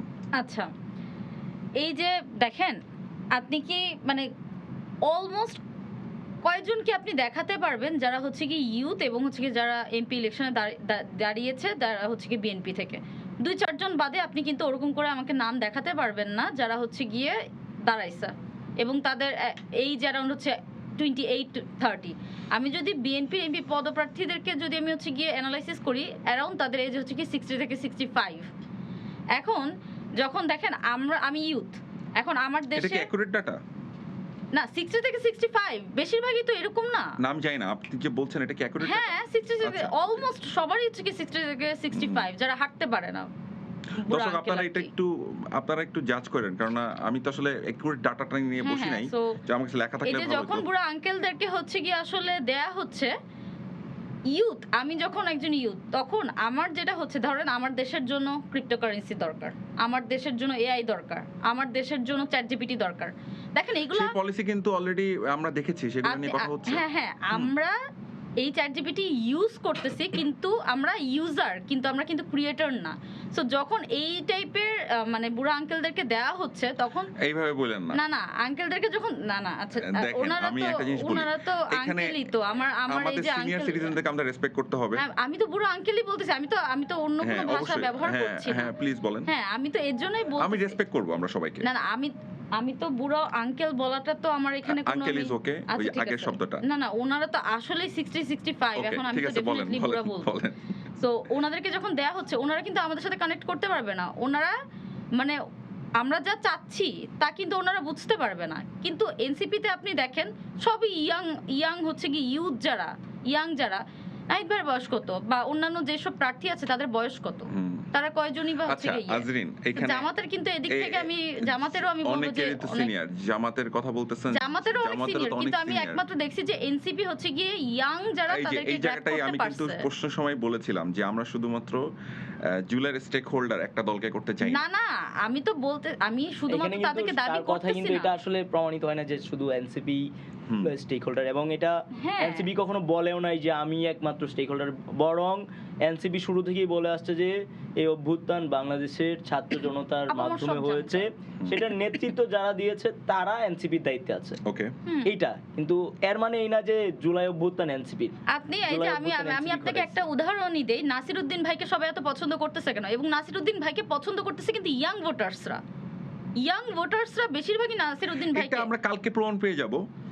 না এটা তো বাংলাদেশের মানুষই প্রমাণ দিবে। Social তারা কি media হচ্ছে কি phenomenon চাঁদাবাজকে যদি চায় দেখি, নাকি সন্ত্রাসবাজকে social চায় media নাকি তারা phenomenon হচ্ছে যদি কি দেখি। এমন একজনকে চায় যে হচ্ছে কি আসলে চাঁদাবাজি বন্ধ করতে আজরিন, চায়। যেহেতু আমি এখানে হোস্ট, আমাকে তো একটা মিডল প্লেসে থাকতে হবে, একটা মাঝখানে থাকতে হবে। আমি তো কোনো একটা পক্ষ আপনি আমাকে বলবেন আর না, আমি ভাই আপনাকে এগ্রি করব না। আমি হ্যাঁ আমি পক্ষ বলি নিতে বলছি আমার না। ডিসএগ্রিমেন্টও থাকবে। না আমি পক্ষ নিতে বলছি না, আপনার কিন্তু এটা বাংলাদেশের আমি মানুষ আপনার কালকেই agreement-কে- ডিসাইড করবে আমি যে আপনার তারা কি agreement-কে- চাঁদাবাজকে চায়, Please, সন্ত্রাসকে আজরিন, চায় আমি নাকি তারা হচ্ছে কি আপনার এরকম দেখেন একজনকে ভাই, চায়। আমি আরেকটা এখানে কথা বলি। আমি আপনার কথাটাকে দুজনের কথাটাকে আমি প্রচন্ড রেসপেক্ট করছি। আমি যে জিনিসটা না ভাই বলতে চাই, আমি কিন্তু কাউকে ডিসরেসপেক্ট করে কথা বলছি না, কিন্তু যে চাঁদাবাজি করে তাকে তো আমরা চাঁদাবাজি ডাকবো, তাই না? এখন আপনি যে বারবার একটা কথা বলতেছেন এটা কালকেই আমার ডিসাইড হবে। এখন তার মতো একটা চাঁদাবাজ, সে যে ভোট কেন্দ্র দখল করবে না, সে যে বড় লেভেলের গ্যাংস্টার, আসলে যে নাসিরউদ্দিন পাটোয়ারি তো ভুল বলে না, সে যে বড় লেভেলের গ্যাংস্টার, সে যে হচ্ছে গিয়ে তারেক রহমান যদি মানাও করে যে না তুই এগুলো করিও না, আপনি এগুলো করিয়েন না, তবুও যদি সে গিয়ে এরকম ভোট কেন্দ্র দখল করে তখন আপনার কি বলার থাকবে? যে ভোট কেন্দ্র দখল করবে না, এটা আমি কি রাফির গ্যারান্টি? কথাটা ফিরে যাই একটু। ওর রাফি কথাটা কিছুক্ষণ কিন্তু আগে অনেকটা বলছিল, যুক্তি আছে, উনি জি। বলছিলেন কিছুক্ষণ আগে যে ছাত্র জনতাই পাহারা দিবে। আমরা কিছুক্ষণ আগে একটা ভিডিওতে দেখেছি হাসনাত আব্দুল্লাহর, যে সে হচ্ছে একজন গানম্যান, তার গাড়িতে সে এবং তার ড্রাইভার আর একজন সাথে নিয়ে সে মানে বিভিন্ন জায়গায় যাচ্ছে, রাউন্ড দিচ্ছে। মানে তো তাকে পুলিশে দেখলেন হ্যাঁ, কিছুক্ষণ আগে। আচ্ছা এই 32 মিনিট আগে তাকে পুলিশে গাড়ি থামায় বলতেছে যে মানে আপনি বাড়িতে চলে যান, ঘুরেন না। তো হাসনাত আব্দুল্লাহ যখন জিজ্ঞেস করছে যে কেন চলে যাব, তখন বলছে চলে যান। মানে এটা কি, এটাতে কি প্রমাণিত হয় যে চলে যান? কেন চলে যাবে? তার কি মানে ঘোরার রাইট নাই? সে পরে জিজ্ঞেস করছে যে কোনো মানে রুলস আছে যে আমি ঘুরতে পারবো না এইভাবে, আমি এই পরিদর্শনটা করতে পারবো না? তারপর বলছে চলে যান। কেন এটা? মানে এটা তো আমাদেরকে প্রশ্ন জাগায় যে এটা কেন একজন পুলিশ সদস্য কেন বলবে? তো অনেক জায়গায় আপনি কিছুক্ষণ আগে অফ দ্য রেকর্ডে মনে হয় একটা কথা বলছিলেন যে প্রশাসনের একটা অংশ বোঝা যাচ্ছে যে একটা পক্ষের দিকে হেলে যাচ্ছে, সেটা বিএনপি হইতে পারে, সেটা যে কোনো দলই হ্যাঁ হতে যে পারে। কোনো দল হইতে পারে। তো এখানে হাসনাত আব্দুল্লাহ যেহেতু আপনার প্রশাসনের 11 মধ্যে দলের মনে হয় অনেকগুলো প্রশাসন কাজ করতেছে, যেটা আমরা অনেকে বলে হ্যাঁ, হইতেছে হ্যাঁ। ডিপ স্টেট, অনেকে অনেক কিছু বলে, অনেক নাম দিয়ে বলে। আমরা জানি না আসলে কি ঘটতেছে, কিন্তু আমি বিশ্বাস করতে চাই, আমি অনেস্টলি বিশ্বাস করতে চাই, জুলাইতে যেমন আমাদের ভাইয়েরা, আমাদের বোনেরা রাস্তায় নেমে রাইট কাজটা করছিল দেশের পক্ষে, কালকে সারা দিনে বাংলাদেশের জনগণ রাইট কাজটা করবে, তাদের ভোটাধিকার তারা রক্ষা করবে। এবং তারা আমি বিশ্বাস করতে চাই কালকে বাংলাদেশের সত্যিকার অর্থে গণরায় আপনার কি মনে প্রকাশিত হয় হবে। প্রশাসন নিরপেক্ষভাবে কাজ না, করবে? প্রশাসনের মধ্যে আপনি- অনেকগুলো আপনি ভাগ যেই আছে। কথাটা আমি এটা বলছেন, মনে করি না, কিন্তু- এটা আমি মনে হ্যাঁ, করি না, এটা আমার মনে করার দিয়ে কিছু যায় আসে না কিন্তু। আজরিন, আপনি অনেকটা জিনিস মনে করতে পারেন, আপনি একটা জিনিস মনে করতে পারেন, আমি একটা জিনিস মনে করতে পারি, কিন্তু মনে করা দিয়ে কিছু যায় আসে না। বিষয়টা হচ্ছে হোয়াট ইজ দ্য রিয়েলিটি। আমরা রিয়েলিটি যেটা প্রশাসন তো ধরেই নিছে একটা নির্দিষ্ট দল হচ্ছে গিয়ে ক্ষমতায় যেতে পারে, তো তাদের দেখেন ওই নির্দিষ্ট দল, আমি যদি বলি সবাই না, না আমি না, বেশিরভাগই সবাই তো এটা আর ধরে নিছে, মানে সবাই বেশিরভাগই এটা কিন্তু- ধরে নিছে, ধরে নিয়ে তো চাটাচাটিটা ভাই, করতেছে। সবাই আপনি কি কিন্তু- বলতে পারবেন যে সবাই তারা কিন্তু হচ্ছে কি তাদের অসৎ পক্ষ না। নিচ্ছে না? সবাই অসৎ সবাই তো না। অসৎ না। এবং অনেকেই যারা আগে হচ্ছে ধরেন ধানমন্ডিতে গিয়ে ইয়া করতো, হাজিরা দিত, তারা এখন আরো স্থান স্পেসিফিক করেন, তার মধ্যে পরিবর্তন কিসের করছে। বলতেছেন বলেন তো এটা। মানে হচ্ছে শেখ হাসিনার কাছে গিয়ে যারা আগে হাজিরা দিত, কলমবসি করতো। এখন তারা অন্য আরেকটা জায়গায় গিয়ে হাজিরা দিচ্ছে, সেটা গুলশান হইতে পারে। তো প্রশাসনের সবাই কিন্তু না, সবাই সেখানে যায় হাজিরাটা দেয় না। আওয়ামী লীগের সময় কিন্তু সবাই গিয়ে হাজিরা দেয় নাই। যারা হাজিরাটা দেয় নাই তাদেরকে কিন্তু বিভিন্ন ব্যাক সাইডে রেখে দেওয়া হয়েছে, অনেক সৎ এবং অভিজ্ঞ আমরা একপাক্ষিক অফিসারদের। কনভারসেশনে যাইতে চাই না। না আমি কিন্তু এটা ওভারঅল সিনারিওটা জিনিসটা তো বলতেছি। একপাক্ষিক অলরেডি আমরা তো আচ্ছা, গত আমি- কয়েকদিনের আপনার- পরিস্থিতিতে আমরা একপাক্ষিক আপনার দেখতেছি কাছে ভাই। কি আমাদের কোনোভাবে তো এখানে- মনে আমি হইতেছে? কোনোভাবে এখানে নিরপেক্ষ থাকতে পারতেছি না। আপনার- অলসো আমি নিরপেক্ষভাবে আপনার কথা কাছে বলতে কি- পারতেছি না, কারণ আমি তো দেখতেছি যে এক সাইডে একপাক্ষিক আপনার কাছে হয়ে কি যাচ্ছে। কোনোভাবে মনে হইতেছে যে আমি কোনো ভুল আমার কাছে যেটা information মনে দিচ্ছি? হইতেছে রাফি, আমার কাছে যেটা মনে হইতেছে সেটা হইতেছে, আমার কাছে মনে হইতেছে সবগুলো পক্ষ খুব অ্যাক্টিভ, যেভাবে এটাতে পারে একদিকে নিয়ে যাওয়ার জন্য। আমার কথা হচ্ছে আমাদের বিশ্বাস রাখতে হবে সৃষ্টিকর্তার উপরে, এবং বিশ্বাস রাখতে হবে বাংলাদেশের জনগণের মিলিত শক্তির উপরে। আমি হ্যাঁ, এই কথাটাই বলতে জনগণ চাচ্ছি। কিন্তু সোচ্চার, মানে সেটার প্রমাণ আমরা অলরেডি পেয়েছি। অনেক কেন্দ্রেই তারা পাহারা দিচ্ছে এবং সেটা আমাদের বিশ্বাস তারা দিবে। অ্যান্ড এটা আমরা প্রত্যেকটা দলকেই আহ্বান জানাবো যেন অবাধ, সুষ্ঠু, নিরপেক্ষ নির্বাচনের জন্য তারা সেই ফিলটা বজায় রাখে, যেন আবার হাসিনা হয়ে উঠতে কেউ না চায়। Of সেটা আমরা হচ্ছে আশা রাখি, প্রত্যাশা রাখি। বাট কারো যদি আবার হাসিনা হয়ে ওঠার মানে খায়েশ জাগে, তাহলে সেটা কিন্তু মানে তার মানে মাসুলটা গুনতে হবে। অফকোর্স And ছাত্র জনতা জাগ্রত আছে, সবাই কিন্তু বাড়িতে গেছে। যদি কেন্দ্র দখলের চেষ্টা করা হচ্ছে বিভিন্ন জায়গায়, এবং সেটা এবং প্রতিহত টাকা করা দিয়েও ভোট হচ্ছে। কেনার চেষ্টা করা ইভেন হচ্ছে। কিছুক্ষণ আগে আমি একটা খুবই বিশ্বস্ত সোর্স থেকে জেনেছি যে বান্দরবন সদর পৌরসভার 9 নম্বর বাস স্টেশনে কাশেমপাড়ায় যুবদলের সাধারণ সম্পাদক আরিফুল ইসলামের নেতৃত্বে কেন্দ্র দখলের চেষ্টা করা হয়। এ সময় পেশাগত দায়িত্ব পালনকালে সাংবাদিক জামাল উদ্দিনকে গুরুতর মারধর করা হয়। সীমান্ত কেন্দ্রগুলোতে ভোট ডাকাতির প্রস্তুতি নিচ্ছে। আর এটা একদম এটা লিগ্যাল সূত্র বলতে কি? এটা হচ্ছে পিনাকি ভট্টাচার্য পোস্ট করেছে, এবং সেটা পোস্ট করার পরে আমাদের বান্দরবনে আমাদের অনেক ভাই ব্রাদার্স আছে, আমাদের সহকর্মী আছে। এই যে এটা হচ্ছে মানে ডকুমেন্টস আছে। আচ্ছা, ওকে। এই যে মারা হয়েছে, উনি কিন্তু একজন সাংবাদিক। আমি এখানে যেখানে বসে আছি এটা একটা সংবাদের গণমাধ্যম অফিস, এবং উনি একজন সাংবাদিক, গণমাধ্যম কর্মী। তাকে কিন্তু পেটানো হয়েছে। এটা রিজন হইতে পারে সেই জিনিসটা ভিডিও। আমি এই প্রোগ্রাম যারা ডিজাইন করেছেন তাদের কে আসলে দৃষ্টি আকর্ষণ করছি, সেটা হচ্ছে আপনি যেটা বলতেছেন এটা দিস দ্য অ্যালার্মিং, এটা অ্যাবসলিউটলি খুবই অ্যালার্মিং। আমরা আশা করি, দাঁড়ান ওয়েট, আমি একটু কমপ্লিট করি কথাটা। এখানে আসলে যেটা দরকার এই ধরনের শোতে, সেটা হচ্ছে যে কাউন্টার একটা পার্ট দরকার এই ধরনের শোতে, একই পক্ষে যাতে আমাদের কনভারসেশন বয়ানগুলো না হয়। যেটা হচ্ছে আমার মতো মানুষের হোস্টিং করার বিপদ এটা, কারণ আমাকে ব্যালেন্স করতে হচ্ছে কিন্তু অনেক কিছু, কেন ব্যালেন্স করাটা কিন্তু ডিফিকাল্ট, কারণ এটা this is not my job also. হ্যাঁ, কারণ আমি যে প্রশ্নটা করতে চাই সেটা হচ্ছে যে সকালবেলা থেকে তো অনলাইনে অনেক ধরনের বয়ান আমরা দেখতেছি, আজকে তো পুরো অনলাইন, মানে আমি বলবো গুজব। এখানে ভাই আরেকটা ব্যাপার আছে, আরেকটা ব্যাপার আছে। কোনটা গুজব, কিভাবে আমরা বাইট করব? আপনি চ্যানেল 24 এর কোনো নিউজকে গুজব বলতে পারবেন না, যমুনা টেলিভিশনের কোনো নিউজকে গুজব বলতে পারবেন না, মেইনস্ট্রিম মিডিয়া হিসেবে, মেইনস্ট্রিম মিডিয়াগুলো, সময় টিভির কোনো নিউজকে আপনি গুজব বলতে পারবেন না। ওকে। আমরা কিছুক্ষণ আগে সন্ধ্যার পর দেখেছি যে বিএনপি নেতা এনি এনি সাহেব, ওনার গাড়িতে 80 লাখ টাকা জব্দ করা হয়েছে। সকালবেলা যে ওই যে Save ইয়া করে 50 লাখ এটা টাকা 2 কোটি টাকা মানে প্রথমে বলা হয়েছে, তারপর এটা নাইমা 80 সকালবেলা লাখ এয়ারপোর্টের তাহলে ঘটনাটা আবার ওটা দুইটাই একটা বলবে বলতেছি। কাউন্টার আমি দুইটা বলতেছি। উনি তো ব্যবসায়ী ছিল, হ্যাঁ। এক্সকিউজ মি, আমি দুইটাই বলতেছি। তো তারপরে কিছুক্ষণ পরে দেখি যে নিউজ ডিলিট। আচ্ছা 80 লাখ 2 এটা কোটিটা, ইয়েস আমি স্ক্রিনশট আছে, আমি দেখাইতে পারবো। ওকে প্রথমে 2 কোটিটা হচ্ছে মানে 80 লাখে আসছে, যে 80 লাখ টাকা নিয়ে জব্দ হয়েছে সেনাবাহিনীর হাতে। তারপরে এটা যমুনা টিভি নিউজ করছে, এটা চ্যানেল 24 নিউজ করছে। এই যে যমুনা টিভি তারপরে নিউজ করছে। তারপরে আবার হচ্ছে আপনার এটা নাইমা চলে আসছে যে 15 লাখে। নিউজ আবার ডিলিটও হয়ে গেছে, চ্যানেল 24 এর নিউজও ডিলিট হয়ে গেছে, যমুনাটা আমি চেক করি নাই। যমুনাটা আমি সেভ করে তো তারপর এটা 15 লাখে চলে আসছে। হোয়াই? আবার হচ্ছে যেই সকালের ঘটনাটা বলছেন সেটা কিন্তু ফ্যাক্ট চেক করা হয়েছে, চেক করার পরে যারা ধরছে তারাই কর্তৃপক্ষ জানাইছে যে এটা তার ব্যবসায়ী টাকা, সে ব্যবসায়ী টাকা নিয়ে যাচ্ছে। তাহলে তো আমি যে মোবাইল নিয়ে আসছি, আমার পকেটে টাকা আছে, এটাও তাহলে আমাকে ধরতে পারে। ইভেন এটা আপনি বলছেন যে কাস্টমসের, সে কিন্তু এয়ারপোর্টে তার বিভিন্ন চেক ছিল। না আমি রাফি, যদি এখন আমি বলি যে ধরেন কাউন্টার পার্ট, যদি তারা এখন অন্যরাও দাবি করে যে এটা সবার ব্যবসার টাকা। না এনি চৌধুরী, সে তার কিন্তু নির্বাচনী গাড়িতে সেটা পাওয়া গেছে টাকাটা। আচ্ছা ওকে, 2 কোটি টাকা 80 লাখে আসছে, 80 লাখেরটা পরে আবার 15 লাখে আসছে, আবার নিউজও ডিলিট হয়ে গেছে। তাহলে গণমাধ্যমের স্বাধীনতাটা কোথায়? এটা কি গণমাধ্যমের স্বাধীনতা? তো সে নিউজ করলো কেন? সে ফ্যাক্ট চেক করে ধরেন এটা মিথ্যা, হ্যাঁ, কিন্তু নিউজ চ্যানেল 24 এর মতো মিডিয়া সেটা নিউজ করবে কেন? যমুনা টেলিভিশনকে মানুষ এত ভালোবাসে, এত পছন্দ করে, সেটা কেন নিউজ করবে? তারপর আবার ডিলিট করে দিবে, হোয়াই? তার মানে কি এটা আমরা বুঝতে পারতেছি মিডিয়া একদিকে হেলে গেছে, এটা আমার ধরে নিতে হবে, কারণ তার সাথে তো আমার উপায় নেই। আমি সাধারণ মানুষ, আমি কি বুঝবো এটা?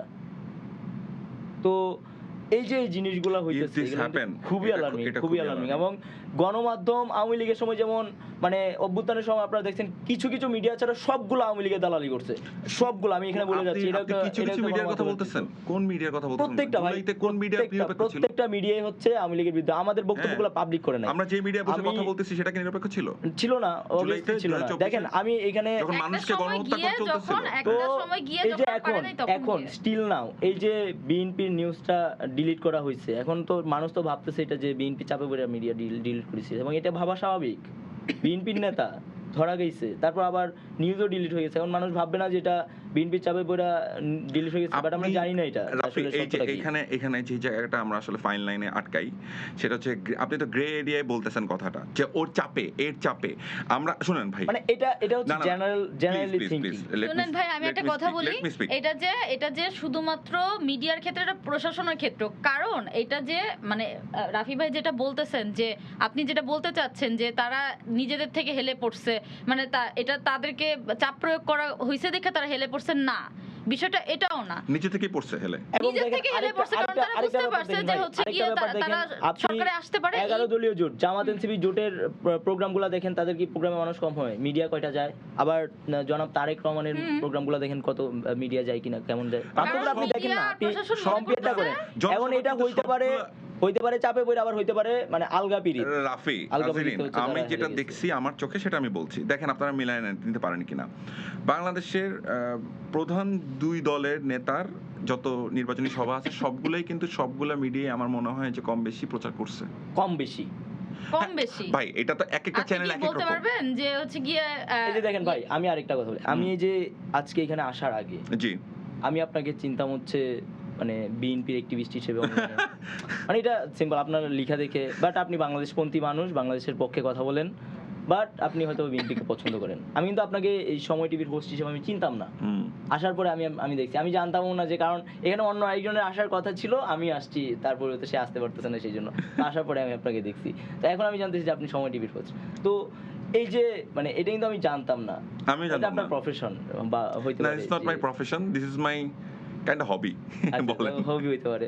তো এটা কিন্তু আমি জানতাম না যে আসলে আমি আজকের আগে এখানে আসার আগে আগ মুহূর্ত পর্যন্ত আমি আপনাকে ওইভাবেই চিনতাম। আসার পরে আমি আরেকটা পরিচয় আপনাকে চিনতেছি। তো আমরা অভ্যুত্থানের সময় যেমন দেখছি মিডিয়া নিরপেক্ষ ছিল না, মিডিয়া হচ্ছে আসলে সত্য প্রকাশ করে নাই, যেটা বাংলাদেশের মানুষ প্রত্যাশা করে যে মিডিয়া সত্য প্রকাশ করবে।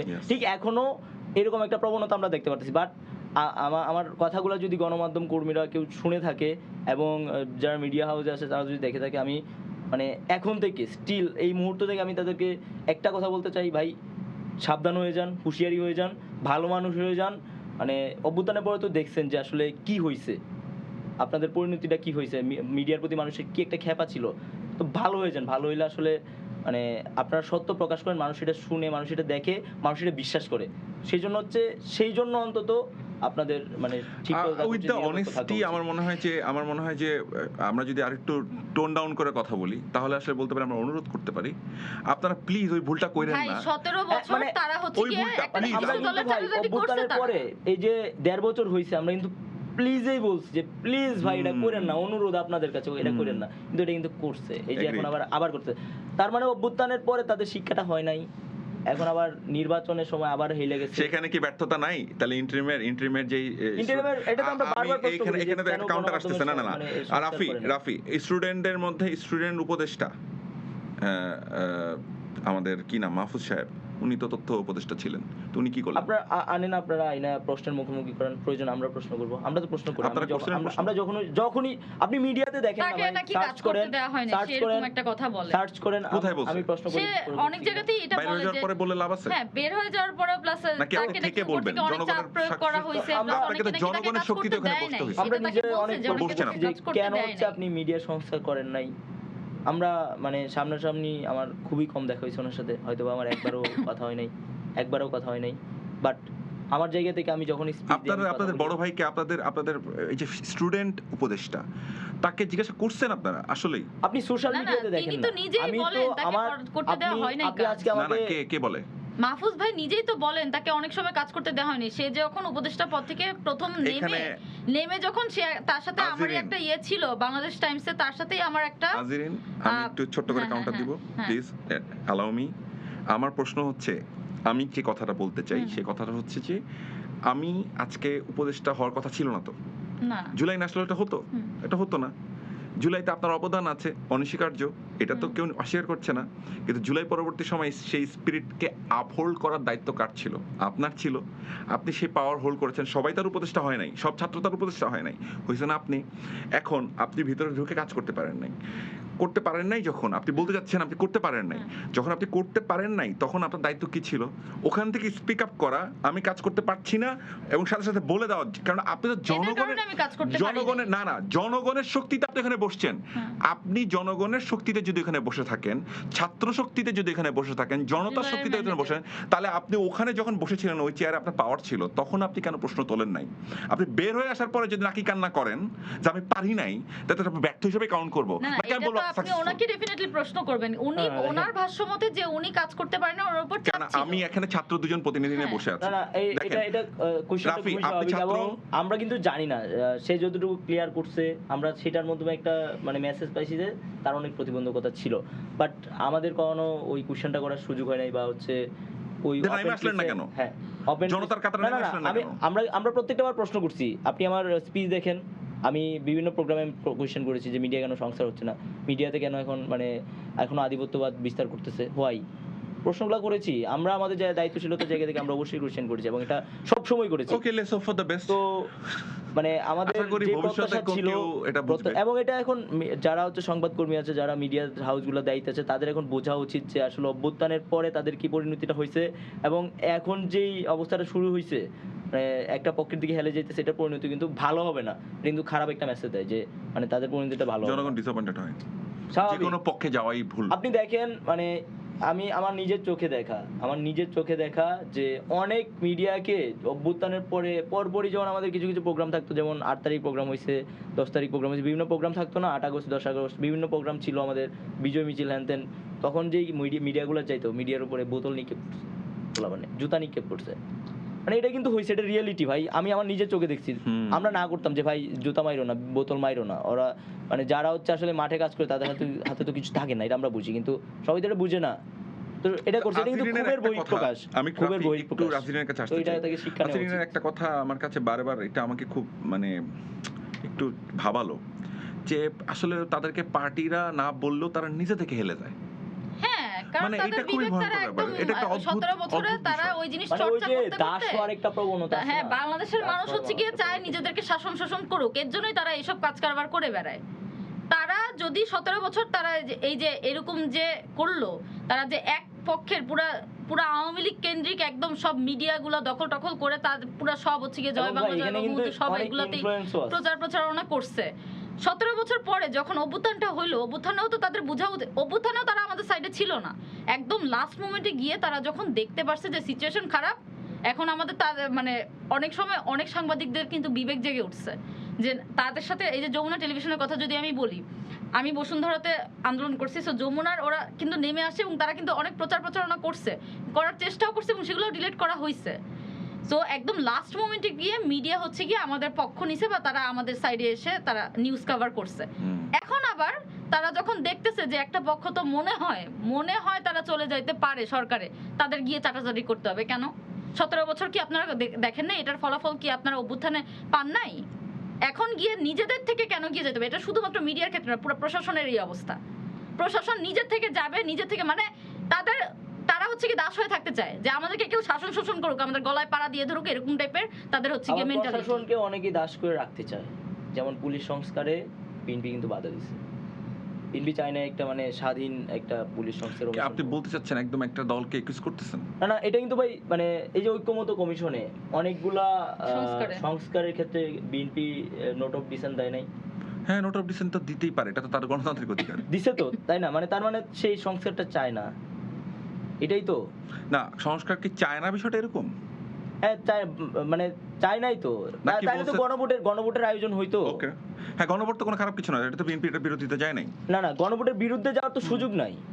সুযোগ আছে না, সরকার তো চাইলেই করতে মানে পারে না, এটা তো এবং তাদের আমার মনে হয় যে হ্যাঁ ভোটের পক্ষেও তো তারা না ভোটের পক্ষে তারা ডিসেম্বরে পুরো হচ্ছে গিয়ে তারা পুরো ডিসেম্বরে ছাত্রদলের দায়িত্বশীল অনেকেই ছাত্রদলের দায়িত্বশীল বলেছেন। তারেক রহমান তো এসে বলছে 2 দিন আগে যখন হচ্ছে জনগণের বাংলাদেশের মানুষের যে জনজোয়ার দেখছে গণভোটের পক্ষে, হ্যাঁ পক্ষে, তখন সে বলতে বাধ্য হয়েছে আমরা জাতীয় ছাত্র শক্তির পক্ষ থেকে সারা দেশে আমরা মানে এই ক্যাম্পেইন শুরু করছি হ্যাঁ ভোটের পক্ষে, এবং অন্যান্য অনেক অর্গানাইজেশন তারা শুরু করছে পরে আমাদের পরবর্তীতে, এবং অনেক ইন্ডিভিজুয়ালি অনেক জায়গায় কাজ করছে, এবং আমরা যেখানে গিয়েছি মানুষ হ্যাঁ ভোটের পক্ষে, মানে অনেক বিএনপির নেতাকর্মীরা তারা হ্যাঁ ভোটের পক্ষে অবস্থান নিয়েছে। কিন্তু তারেক রহমান যখন দেখছে যে আসলে এটা হ্যাঁ ভোটের পক্ষে অবস্থান ছাড়া আর কোনো উপায় নাই, শেষ পর্যন্ত উনি অবস্থান নিয়েছে। আমি যে আমাদের বয়ান না ভাই, এটা রিয়েলিটি। আপনি দেখেন, আপনি আমাকে বলেন তারেক রহমান কবে কত তারিখ হচ্ছে হ্যাঁ ভোটের পক্ষে অবস্থান নিয়েছে? আপনি বলেন কত তারিখে বলছিলেন? সে তো আসার পরে কিছুদিন ডিসেম্বরে পরে, মানে কি মানে লাস্ট মনে হয় মানে আমার এখানে পোস্ট আছে, আমি 3 সপ্তাহ 4 সপ্তাহ আগে সে কি হ্যাঁ ভোটের পক্ষে আচ্ছা ঠিক আছে বলছে। অনেক পরে 20 তারিখের পরে, মানে 20 তারিখের পরে। হ্যাঁ, কিন্তু ডিসেম্বর আপনি যে বললেন যে বান্না ভাই আপনি যে বললেন যে আমরা তো সুপ্রিম লিডারের কথাই শুনবো, আচ্ছা ঠিক আছে শুনলাম, কিন্তু তার দলের যে সে প্রধান, সে তো দলের প্রধান, তাহলে তার ভোটের পক্ষে যে ডিসেম্বর মাসে পুরোটা প্রচার প্রচারণা চালাইলো, তার মানে কি যুবদল এবং ছাত্রদল তারা কি তাদের দলের পক্ষে ভোট চাইছে? ভাই ডেফিনেটলি চাইছে তারা। ছাত্রদলের প্রেসিডেন্ট তারেক রহমান চাইছেন না, তার মানে তারেক রহমানের এগেইনস্টে গিয়ে তারা প্রচার প্রচারণা করছে ছাত্রদল আর তারেক যুবদল রহমানের এগেইনস্টে গিয়ে যায় বলতে হ্যাঁ, হ্যাঁ। ওকে গণভোট নিয়ে তারেক যদি রহমান আপনার কথা আমি ধরে নেই, তার মানে কি না তারেক রহমান তো আমি যতটুকু জানি আমি কিন্তু এটা বলি নাই যে তারেক রহমান নিজে হচ্ছে বলছে, কিন্তু উনি গণভোটের ব্যাপারে যখন থেকে এটা ক্যাম্পেইনটা শুরু হয়েছে, আমরা 18 জানুয়ারি থেকে ক্যাম্পেইন শুরু করছি, আমাদের ক্যাম্পেইন শেষ হয়েছে এই যে ফেব্রুয়ারির 3 তারিখে শেষ হয়েছে।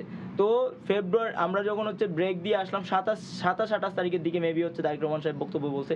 এর আগে উনি টুক কথাটা বলে নাই, বরং এর আগে ছাত্রদলের প্রেসিডেন্ট সেক্রেটারি সহ ঢাকা বিশ্ববিদ্যালয়ের যাদেরকে আপনার চেন প্রেসিডেন্ট সেক্রেটারি এবং এই যে ভিপি পদপ্রার্থী ছিল আবিদ ভাই, ওনারা না ক্যাম্পেইন চালাইছে, অপেনে চালাইছে। ইভেন এখনো অনেক তৃণমূলের নেতাকর্মীরা তারা না ক্যাম্পেইন চালাইছে। তাহলে তো ওরা আসলে তো মানে চেইন অফ কমান্ড ব্রেক করে কাজটা করতেছে। ছাত্রদলের প্রেসিডেন্ট সেক্রেটারি যখন না ক্যাম্পেইন চালায় তখন তো আমি এটা ধরে নেব যে এটা হয়তো বিএনপি স্ট্রেন্ট, কারণ তারেক রহমান তো কোনো এটার পক্ষে অবস্থান নেয় নাই বা এটার ব্যাপারে কোনো বলে নাই, তখন আমি ধরে নিব না স্বাভাবিক না, এটা সে তো দায়িত্বশীল, ছাত্রদলের প্রেসিডেন্ট সেক্রেটারি সে তো দায়িত্বশীল। আপনি যেভাবে মোটা দাগে ধরে নিতে পারেন, আসলে আমার এই সিট থেকে এটা মোটা দাগে ধরে রাখার কোনো সুযোগ নাই। আমি যেভাবে দেখি সেটা হচ্ছে এটা যদি করে থাকে তাহলে আপনি সরাসরি করে থাকি কি আপনি দেখেন না আমি ভাই প্লিজ লেট মি স্পিক, যদি করে থাকে বা করে তাহলে যেভাবেই বলেন না কেন, তাহলে আপনি চেইন অফ কমান্ডের বিরুদ্ধে গেছেন তো।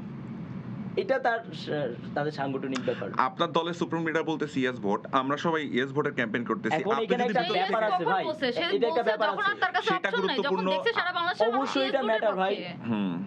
যখন হচ্ছে আমরা ইয়েস ক্যাম্পেইন চালাইছি যখন গণভোটের আয়োজনটা হবে এবং আমাদের দাবি ছিল যে গণভোটের আয়োজনটা নির্বাচনের আগে করতে হবে, তারপরে হচ্ছে এটা নির্বাচনের সময় ঠিক হয়েছে।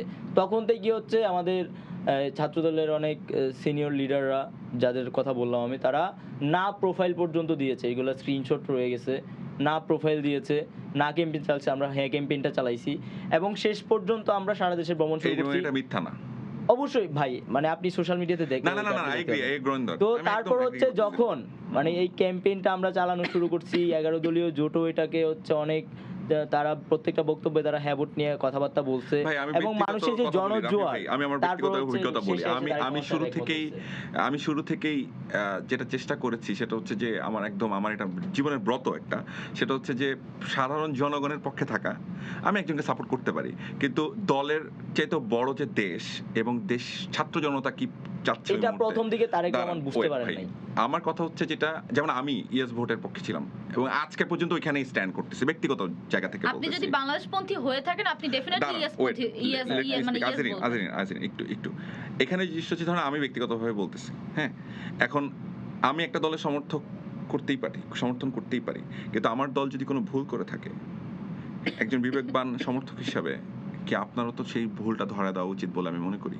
কিন্তু এখন যে লোকটা সুপ্রিম লিডার বলার পরেও উল্টা ক্যাম্পেইন করতেছে, তাকে আসলে কি বলবো? আমরা কিভাবে জানবো সে যে সুপ্রিম লিডার, সে যে এইটা করছে? সুপ্রিম লিডারকে আপনি ওপেনলি যেটা দেখছেন সেটাই তো ধরবেন নাকি? হ্যাঁ, এটা আমরা ধরে নিছি এবং আমরা কিন্তু ওনাকে সাধুবাদ জানাইছি যে তিনি শেষ পর্যন্ত হইলেও আইসা বুঝতে পারছে যে আসলে বাংলাদেশের জনগণের বিরুদ্ধে যাওয়ার কোনো সুযোগ নাই এবং যারা জনগণের বিরুদ্ধে যায় তাদের পরিণতি উনি দেখছে। তো যারা হচ্ছে এখন না ক্যাম্পেইনটা করতেছে তাদের বিরুদ্ধে কোনো ব্যবস্থাও কিন্তু নেওয়া হচ্ছে না সাংগঠনিকভাবে। আপনি বলতেছেন সংগঠন হচ্ছে যেহেতু তাদেরকে বলে নাই, তাও তারা না ক্যাম্পেইনটা চালাইছে এবং যারা দায়িত্বশীল তারাই চালাইছে। আবার বলতেছেন যে তাহলে সংগঠন তো এটা মানে নাও মানে বলে নাই চালানোর জন্য, আবার তারা যে চালাইছে এটার ব্যাপারে নাও বলে নাই, তার মানে সংগঠনের এখানে দোষ আছে। তারপর আবার যারা যে লিডাররা চালাইছে তাদেরও দোষ আছে, তাদেরকে কিন্তু কোনো রকম মানে বিচারের আওতায় আনা হয় নাই বা কোনো রকম প্রশ্নের আওতায় আনা হয় না, আমরা এটা দেখি নাই। এবং এর পরবর্তীতে যারা তৃণমূলে অনেক জায়গায় না ক্যাম্পেইনটা চালিয়েছে তাদের ব্যাপারেও কোনো রকম সাংগঠনিক ব্যবস্থা আমরা দেখতে পাই নাই। দ্বিতীয়ত যেটা আপনি বাল বলেন, বালও কিন্তু নায়ের পক্ষে হচ্ছে ক্যাম্পেইন চালাইছে। তার মানে কি বালের পক্ষে কি মানে আওয়ামী লীগ তো নায়ের পক্ষে ক্যাম্পেইন চালাইতেছে, এটা তো স্বাভাবিক না? আবার এখানে হচ্ছে ছাত্রদলও চালাইছে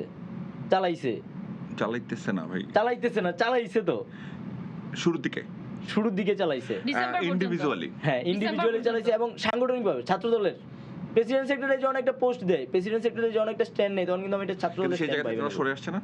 হ্যাঁ, এখন সরে আসছে, যখন তারেক রহমান সাহেব বক্তব্য দিয়েছে তারপরে তারাও সরে আসছে।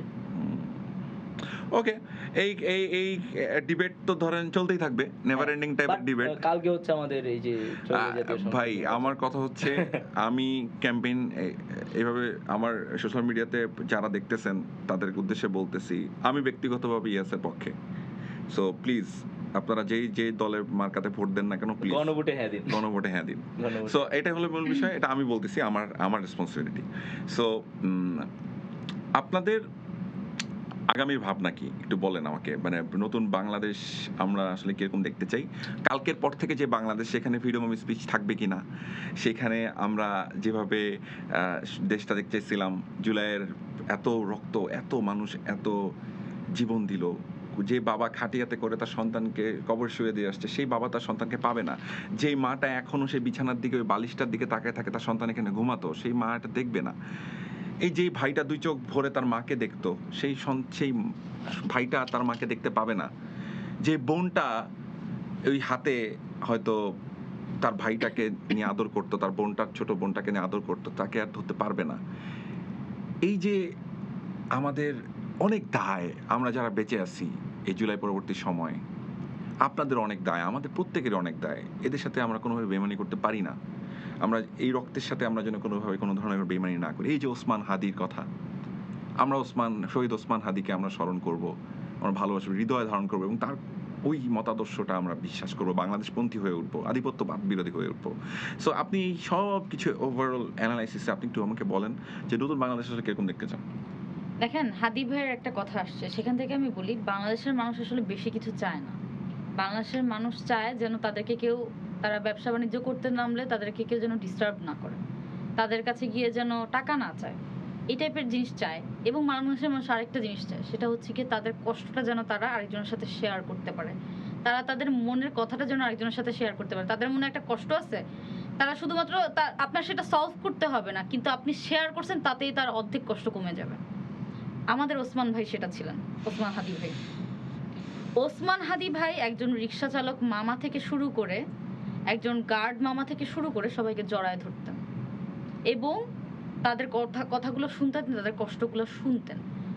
আগামীর বাংলাদেশে আমরা এমন কাউকেই দেখতে চাই এবং এমন মানুষজনকেই এমপি পদপ্রার্থী হিসেবে দেখতে চাই, বা এমন মানুষকেই সংসদে দেখতে চাই যারা আসলে রিক্সাওয়ালা মামা থেকে শুরু করে উচ্চ স্তর, নিম্ন স্তর, মধ্যস্তর সবার সাথে মিশতে পারবে এবং আমার কথাটা যে আসলেই গিয়ে সংসদে বলতে পারবে বা আমার কথাটা যে সংসদে পৌঁছাবে, সেই জিনিসটা আমি চাই।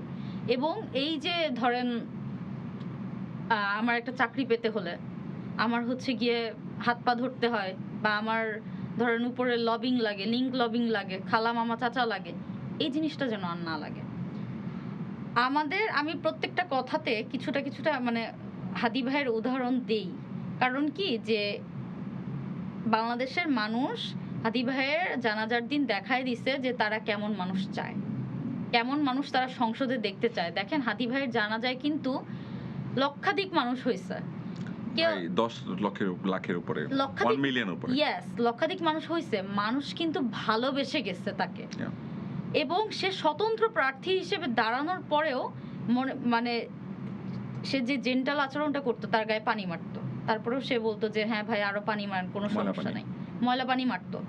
সে কিন্তু সে জিনিসগুলো একসেপ্ট করে নিছে, বাংলাদেশের মানুষকে যেভাবে মানে সে হচ্ছে কি আপন করে নিছে, এই জিনিসটাই মানুষ চায়, মানুষ বেশি কিছু চায় না। তো আমরা সংসদে মুড়ি বাতাসের রাজনীতি, ভ্যান গাড়িতে র্যালি, হ্যাঁ এক্স্যাক্টলি সেই জিনিসগুলো সে করে আসছে। মানুষ তো এটা চায়, মানুষ নিজে পকেটে সে টাকা দিয়ে যেত, কারণ মানুষ তো মানে সে যেভাবে হচ্ছে গিয়ে আসলে সে ইন্ডিভিজুয়াল মানুষ যতটুকু মানুষের কাছে রিচ করতে পারছে, সে মৃত্যুর পর আমি মনে করি যে আরো মানুষের কাছে সে আরো বেশি মানুষের কাছে রিচ করতে পারছে। কিন্তু আমাদের সবাইকে হাদি ভাইয়ের মতো হতে হবে, হাদি ভাইয়ের মতো রাজনীতি করতে হবে। এই কারণ হচ্ছে গিয়ে এই যে তার যে সে হয়তো বা সেগুলো পূরণ করতে পারে না, তার যে আশা আকাঙ্ক্ষাগুলো ছিল, কিন্তু মানুষ কিন্তু ওই যে বললাম যে জানাজার মাধ্যমে বুঝাই দিছে তারা কেমন মানুষকে সংসদে দেখতে চায়। সো আরো একটা কথা, বাংলাদেশের মানুষ হচ্ছে গিয়ে এখন, আমি সব দলের ক্ষেত্রেই বলবো যে পাওয়ার পলিটিক্স বা মাসেল পাওয়ারের পলিটিক্সটা কিন্তু এখন আর বাংলাদেশে করার মতো অনেক দল আছে, কিন্তু মানুষ এখন সেটা আর পছন্দ করে না। এখন হচ্ছে গিয়ে পিপল পলিটিক্স করতে হবে। পিপল পলিটিক্স যখন করবে যে আমি মানুষের জন্য রাজনীতি করব, আমি ক্ষমতার জন্য রাজনীতি করব না, মানুষ সেটাকে অ্যাকসেপ্ট করবে, যেটা হাদি ভাই করছে। হাদি ভাই পিপল পলিটিক্স করছে। ইভেন আমি বলবো ওনার এটা তো আমার কাছে পলিটিক্সই মনে হয় না, সে যেভাবে মানুষকে আপন করে নিছে আমার মনে হয়েছে যে সে একদম তার সর্বস্ব এই দেশের জন্য হয়তো বা মানে দিয়ে যেত বা দিছে। তো আমাদের আরো একটা কথা বলবো যে যেটা খালেদা জিয়া ম্যাম বলেছিলেন, ওনাকে খুব সম্মান করি এবং আমি তাকে খুব পছন্দ করি, যে আমরা বন্ধু হিসেবে কাউকে যেন হচ্ছে গিয়ে নিজের দেশটাকে এমনভাবে না বিলিয়ে দেই যে হচ্ছে কি আমার দেশটা দাসে পরিণত হয়ে যায়। তো আমাদের ওইটা মাথায় রেখে হচ্ছে কি। Thank you, beautiful. Any thought about that? আমি হাদিয়তার বিচারটা চাই। Carry on. নতুন বাংলাদেশ কিভাবে দেখতে চাই আমরা, কালকের পরের যে বাংলাদেশ দেখতে চাই, এবং কালকে ভোট দেওয়ার ক্ষেত্রে আমি অনুরোধ করব নিউট্রালি কথাটা বললে ভালো হয়, মানে একদম বেসিক জায়গাতে থেকে, যে আমরা আসলে ভোট দেওয়ার ক্ষেত্রে কি মাথায় রাখতে চাই এবং রাখলে ভালো হয় দেশের জন্য। আরেকটা বিষয় হচ্ছে যেটা আমরা নতুন বাংলাদেশ কিভাবে দেখতে চাই রাফি, ভোট দেওয়ার ক্ষেত্রে আমাদের মাথায় আর বাক স্বাধীনতার বিষয়টা নিয়ে।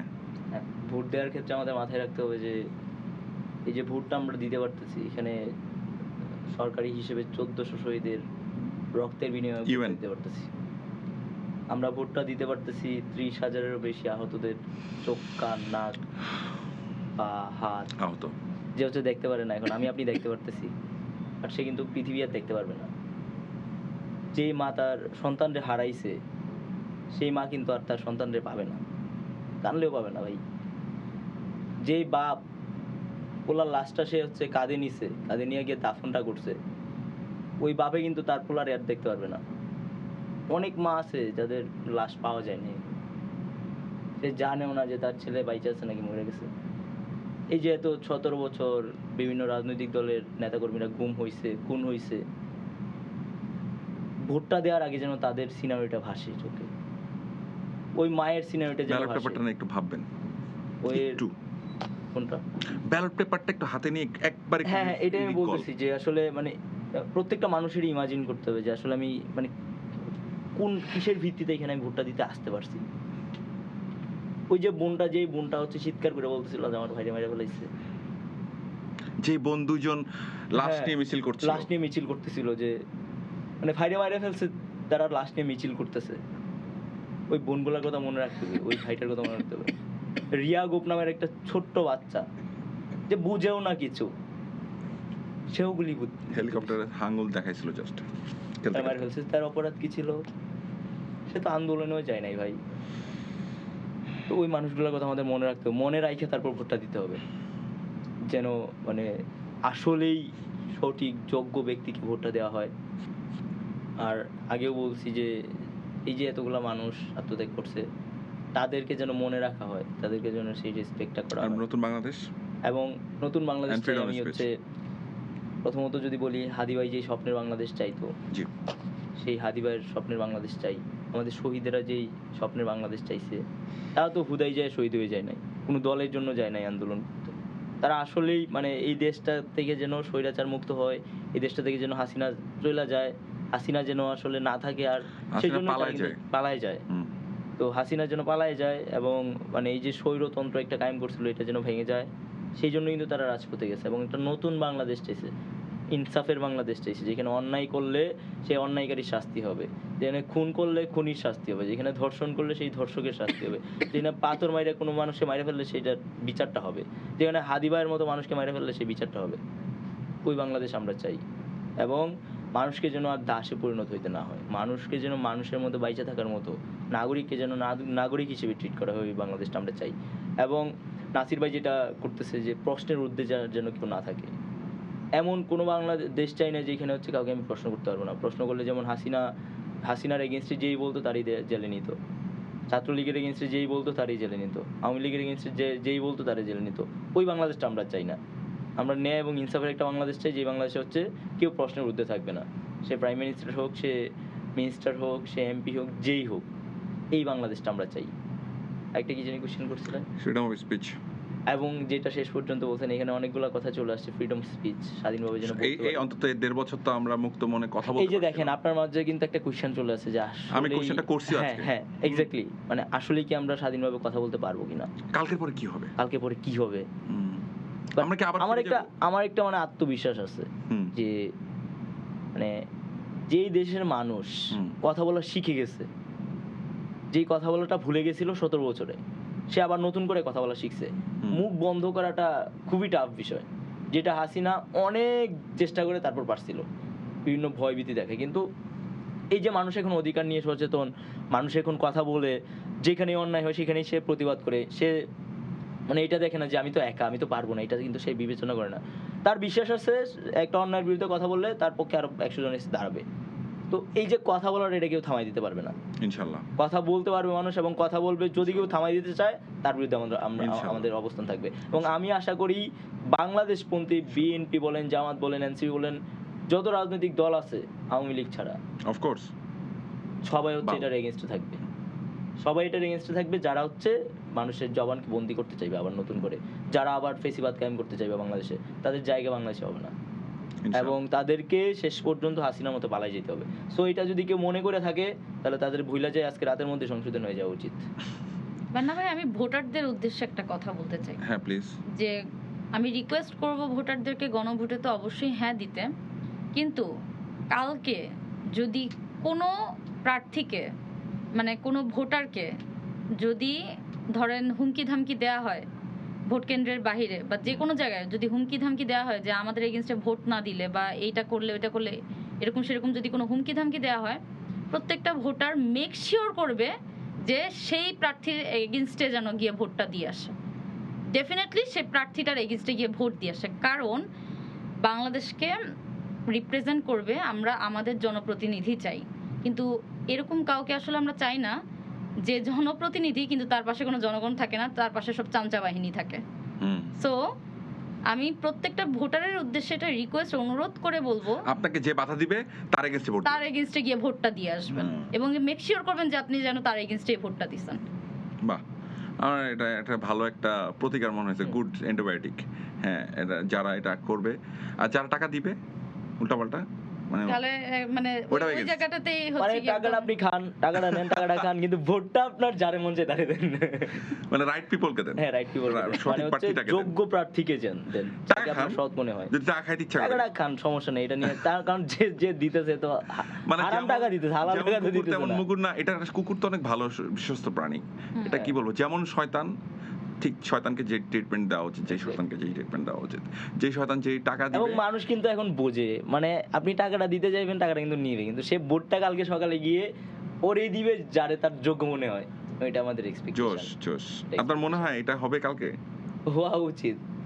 এবং মানে কি, আপনি অভ্যুত্থানের একদম পরবর্তী honestly সময়ে, ভিতর থেকে বলেন। অভ্যুত্থান Do you feel it? পরবর্তী সময়ে হুম। মানুষের যে একটা মানে মানুষের নিজেদের রাইট নিয়ে একটা সচেতনতা তৈরি হয়েছে, নিজেদের ভোট নিয়ে একটা সচেতনতা তৈরি হয়েছে, মানে সে যে একজন বাংলাদেশের নাগরিক এটা যে সে ফিল করা শুরু করছে, ওই জায়গা থেকে অবশ্যই মানুষ সৎ এবং যোগ্য নেতাকে তারা বাছাই করবে এবং তাদেরকেই সংসদে পাঠাবে, যে গিয়া হচ্ছে তার পক্ষে কথা বলবে, বাংলাদেশের মানুষের পক্ষে কথা বলবে, তার এলাকার জন্য কথা বলবে, তার দেশের জন্য কথা বলবে। যে হচ্ছে আসলে মানে ব্যবসায়ীদের সাথে এলাই কইরা সংসদে যাইতেছে না, যে হচ্ছে মানে ধান্দাবাজি করার জন্য সংসদে যাইতেছে না, যে টাকাটা দিতেছে সেই কিন্তু কোথাও না কোথাও থেকে টাকাটা আনছে। সেটা হইতে পারে কোনো বিজনেসম্যান, বা সেটা তার কালো টাকা হইতে পারে, সেটা তার দুর্নীতি করার টাকা হইতে পারে। কারণ লিগেলি আপনি কয় টাকা দিতে পারবেন? সে ইলিগেলি টাকাটা আনতেছে। তো সেই জন্য হচ্ছে তাদেরকে মনে রাখতে হবে বাংলাদেশের মানুষকে, যে সে যেহেতু টাকাটা দিতেছে সে ইলিগেলি দিতেছে, এবং সে নির্বাচিত হওয়ার পরে সংসদে গিয়ে সে ইলিগেল কাজই করবে। সে মানুষের পক্ষে থাকবে না, তার এলাকার পক্ষে থাকবে না, বরং এটা করবে রাস্তার জন্য 500 কোটি টাকা এনে সেখান থেকে মানে 400 কোটি টাকা মাইরে খাই ফেলবে, বা ব্যবসায়ীকে সেই 400 কোটি টাকা দিয়ে দিবে। সো মানুষকে ভেবে চিন্তে সিদ্ধান্ত নিতে হবে যেন যোগ্য প্রার্থীকে তারা ভোটটা দেয়, এবং গণভোটে যেন অবশ্যই হ্যাঁ দেয়। এটা তো আমারও ব্যক্তিগত ইচ্ছা, আমি তো বারবার বলতেছি, বলতে অনেকের অপছন্দের প্রাপ্ত হয়ে মানে পাত্র হয়ে গেছি, যে আপনি বান্না ভাই, আপনি একটু রিকোয়েস্ট করেন যেন কোনো ঋণ খেলাপি, দ্বৈত নাগরিকত্ব, চাঁদাবাজ, সন্ত্রাস, ভূমিদস্যু এদেরকে যেন ভোটটা না দেয়। আপনি কি আমার সোশ্যাল মিডিয়া ফলো করেন? হ্যাঁ, আমি দেখি, বাট ভাই আপনি তাও তবুও আপনি এখানে এই সেটের মধ্যে আপনি বলে দেন যেন কোনো ভূমিদস্যু, চাঁদাবাজকে যেন বাংলাদেশের মানুষ ভোট না দেয়। আমি যেটা সবসময় অনুরোধ করব, আমি আপনার কথাটাকেই আমার কথা মনে করি। আপনি এতক্ষণ যা বলছেন সেটাই আমার কথা। আপনি যা বলছেন, যেহেতু আমি হোস্টের চেয়ারে বসে আছি, এখানে আমার অনেক কথা বলার সুযোগ নাই, আপনার মতো 5 মিনিট বলে ফেলার সুযোগ আমার নাই। হ্যাঁ, কিন্তু সুযোগটা যেহেতু আমার নাই, সেহেতু আমি বলতে পারি, আপনি যে কথাটা বললেন সেটাই আমার কথা, আপনি যেটা বললেন সেটাও আমার কথা। এখন আমি চাই আগামীর বাংলাদেশে তরুণদের কাছে আমার অনুরোধ, যাদের বয়স অনেক, যারা অনেক অভিজ্ঞ, সেই মানুষগুলোর কাছে আমি অনুরোধ যে আপনারা সঠিক মানুষটাকে, সঠিক যোগ্য প্রার্থীটাকে ভোটটা দিয়েন আল্লাহর ওয়াস্তে। সো এতটুকুই বলতে পারি, মানে এমন কাউকে দিয়েন না ভোট যে শুধু চুরি বাটপারি করবে আর রাস্তা খুঁজবে কিভাবে ডিউটি ফ্রি একটা গাড়ি কেনা যায়। ঠিক আছে, সে চিন্তা করবে যে কিভাবে একটা প্লট কেনা যায়, কিভাবে একটা মানে গুন্ডা মানে দখলবাজি করা যায়। ডেফিনেটলি না, আমরা কোনো দুর্নীতিবাজকে আর সংসদে দেখতে চাই না। আমরা দেখতে চাই হচ্ছে বাংলাদেশপন্থী, সত্যিকারের বাংলাদেশকে ভালোবাসা দেশপ্রেমিক মানুষগুলাকে। সো তাদের লাইন ধরুক তারা সবাই সংসদে, সেটাই থেকেই তো আসলে জুলাই হয়েছে। সো সেই জায়গাটায় আমরা একদম প্রোগ্রামের শেষের দিকে চলে আসছি, একদম শেষের দিকে আমাদের প্রোগ্রাম। তার আগে আমার একদম লাস্ট রিমার্কস, আপনার যদি কোনো কিছু বলার থাকে রাফি, যেটা আপনি বলতে চান নাই, আমি হয়তো বা বলতে পারেন নাই, আমি কোশ্চেন করি নাই, এরকম কিছু বলার থাকলে আপনি বলতে পারেন। বাংলাদেশ আগামীকাল আজকেই শুরু হয়ে গেছে, আজকে সেই ঈদের দিন, ভোটের দিন। তো মানুষ প্রত্যেকটা, আমি দেখেছি যে ঢাকা শহর একদম ফাঁকা হয়ে গেছে, ঢাকা শহরে মানুষ নাই, ঢাকা শহরে কোনো জ্যাম নাই। তো মানুষ ভোটটা দিতে গেছে বাড়িতে, এবং এই যে একটা ঈদের আমেজ, মানে ঈদের মতো আমেজ শুরু হয়েছে, এটাকে ঈদের আমরা থেকেও মানে বেশি আমেজ। ভোট মোবারক বলতে পারি, নির্বাচন মোবারক। নির্বাচন মোবারক। তো এই যে মানুষ ভোটটা দিতে গেছে তারা যেন সঠিক এবং যোগ্য আমার প্রার্থীকে ভাইয়ের ভোট ওই দেয়। স্ট্যাটাসটার কথা মনে পড়তেছে, ওসমান হাদি, শহীদ ওসমান হাদি সবাইকে নির্বাচন ভোট মোবারক। ভোট হ্যাঁ হ্যাঁ, ভোট মোবারক। মোবারক। নির্বাচন মোবারক।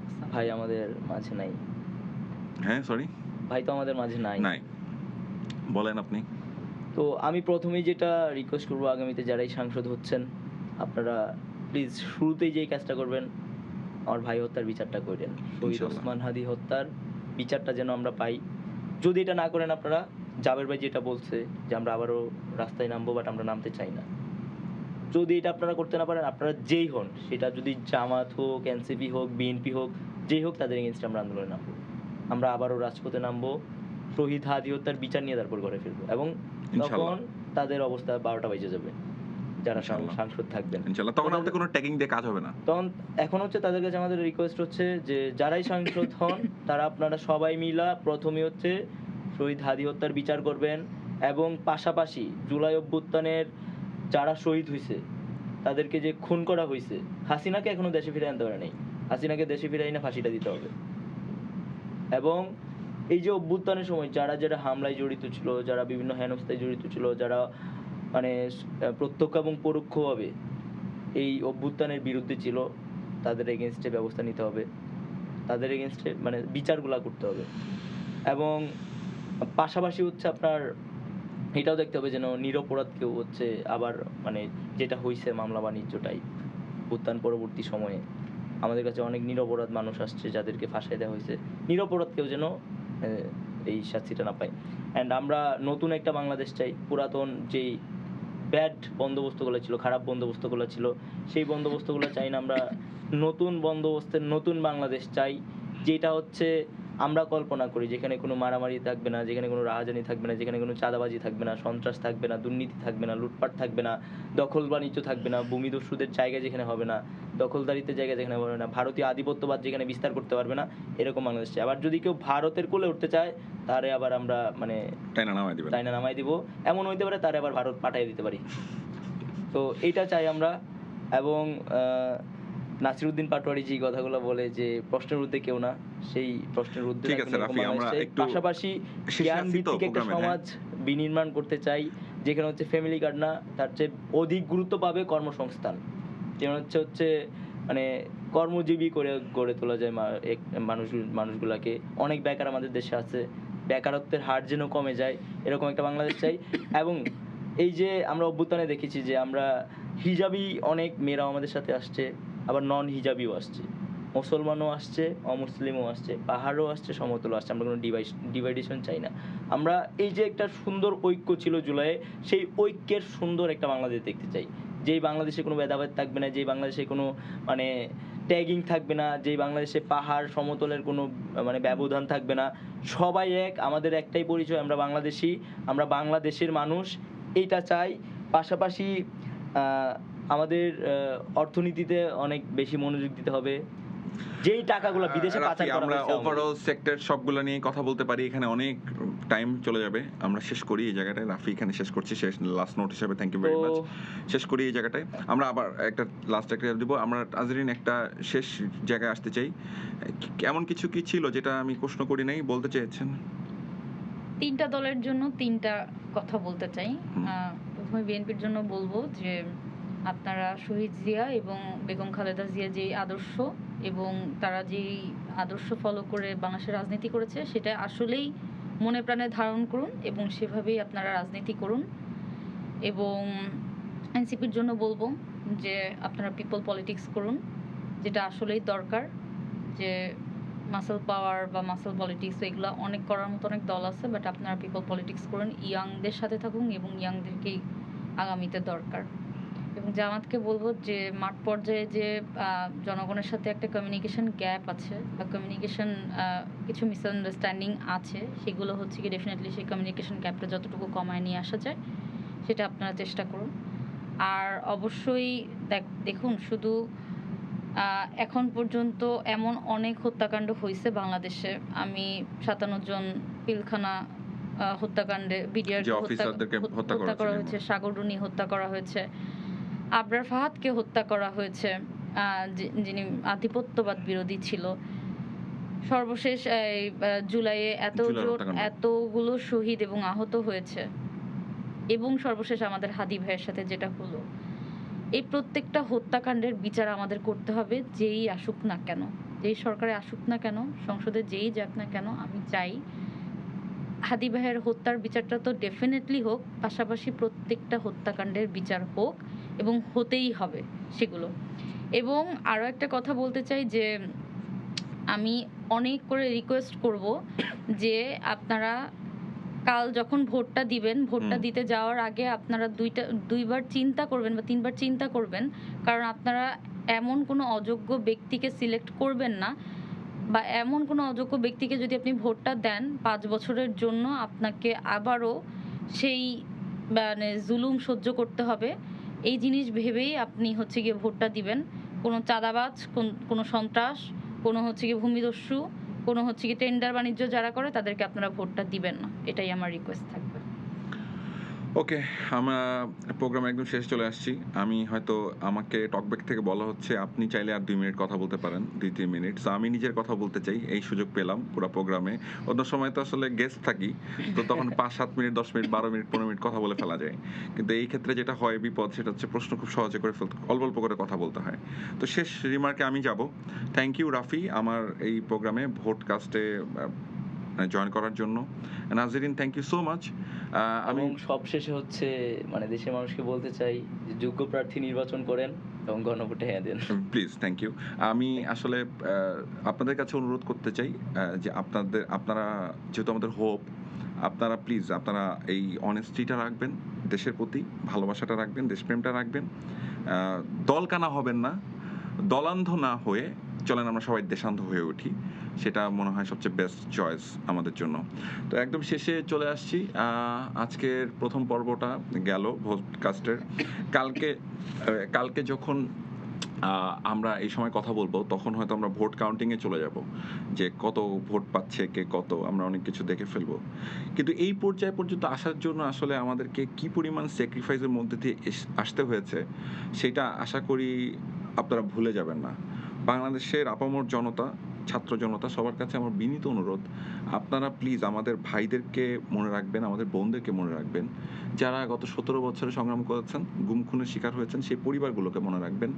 জুলাইয়ের শহীদ যারা বা জুলাইয়ের আহত যারা, তাদের কথা মনে রাখবেন। প্রত্যেকটা স্যাক্রিফাইস, রক্তের কণার মূল্য দেওয়ার সুযোগ এসেছে আমাদের কাছে। আমরা যেন এই সুযোগটাকে হেলায় না হারাই, আমরা যেন মিসইউজ না করি। আমি আপনাদের কাছে বিনীত অনুরোধ করি যে আপনারা বাংলাদেশকে ভালোবাসুন, শুধু বাংলাদেশকে ভালোবাসুন, কোনো দলকে না, কোনো একটা নির্দিষ্ট দলকে না। প্লিজ দলের ঊর্ধ্বে চলেন আমরা দেখি না, আমরা চেষ্টা করি না কালকে আমরা দলের ঊর্ধ্বে গিয়ে শুধু বাংলাদেশকে ভেবে মাথায় নিয়ে বুকে ধারণ করে ভোট প্রদান করতে, এবং ভোট প্রদান করার পরে যেই প্রার্থীগুলো বের হয়ে আসবে, সেই প্রার্থীগুলোকে আমরা খুব চাপের উপর রাখবো, আমরা জনগণ খুব চাপের উপর রাখবো, যাতে কখনোই তারা বিচ্যুতি তাদের না ঘটে, কোনোভাবেই তারা যেন কোনোভাবেই বের হয়ে না যায়, তাদেরকে যেই জন্য পাঠানো হয়েছে সেটা তারা ভুলে না যায়। আমাদের অনেক দায়িত্ব, অনেক কিছু বলার আছে। তো শেষ করছি প্রোগ্রাম। সবাইকে অসংখ্য ধন্যবাদ ভোটকাস্টের এই পর্ব থেকে। আসসালামু আলাইকুম, সবাইকে ধন্যবাদ।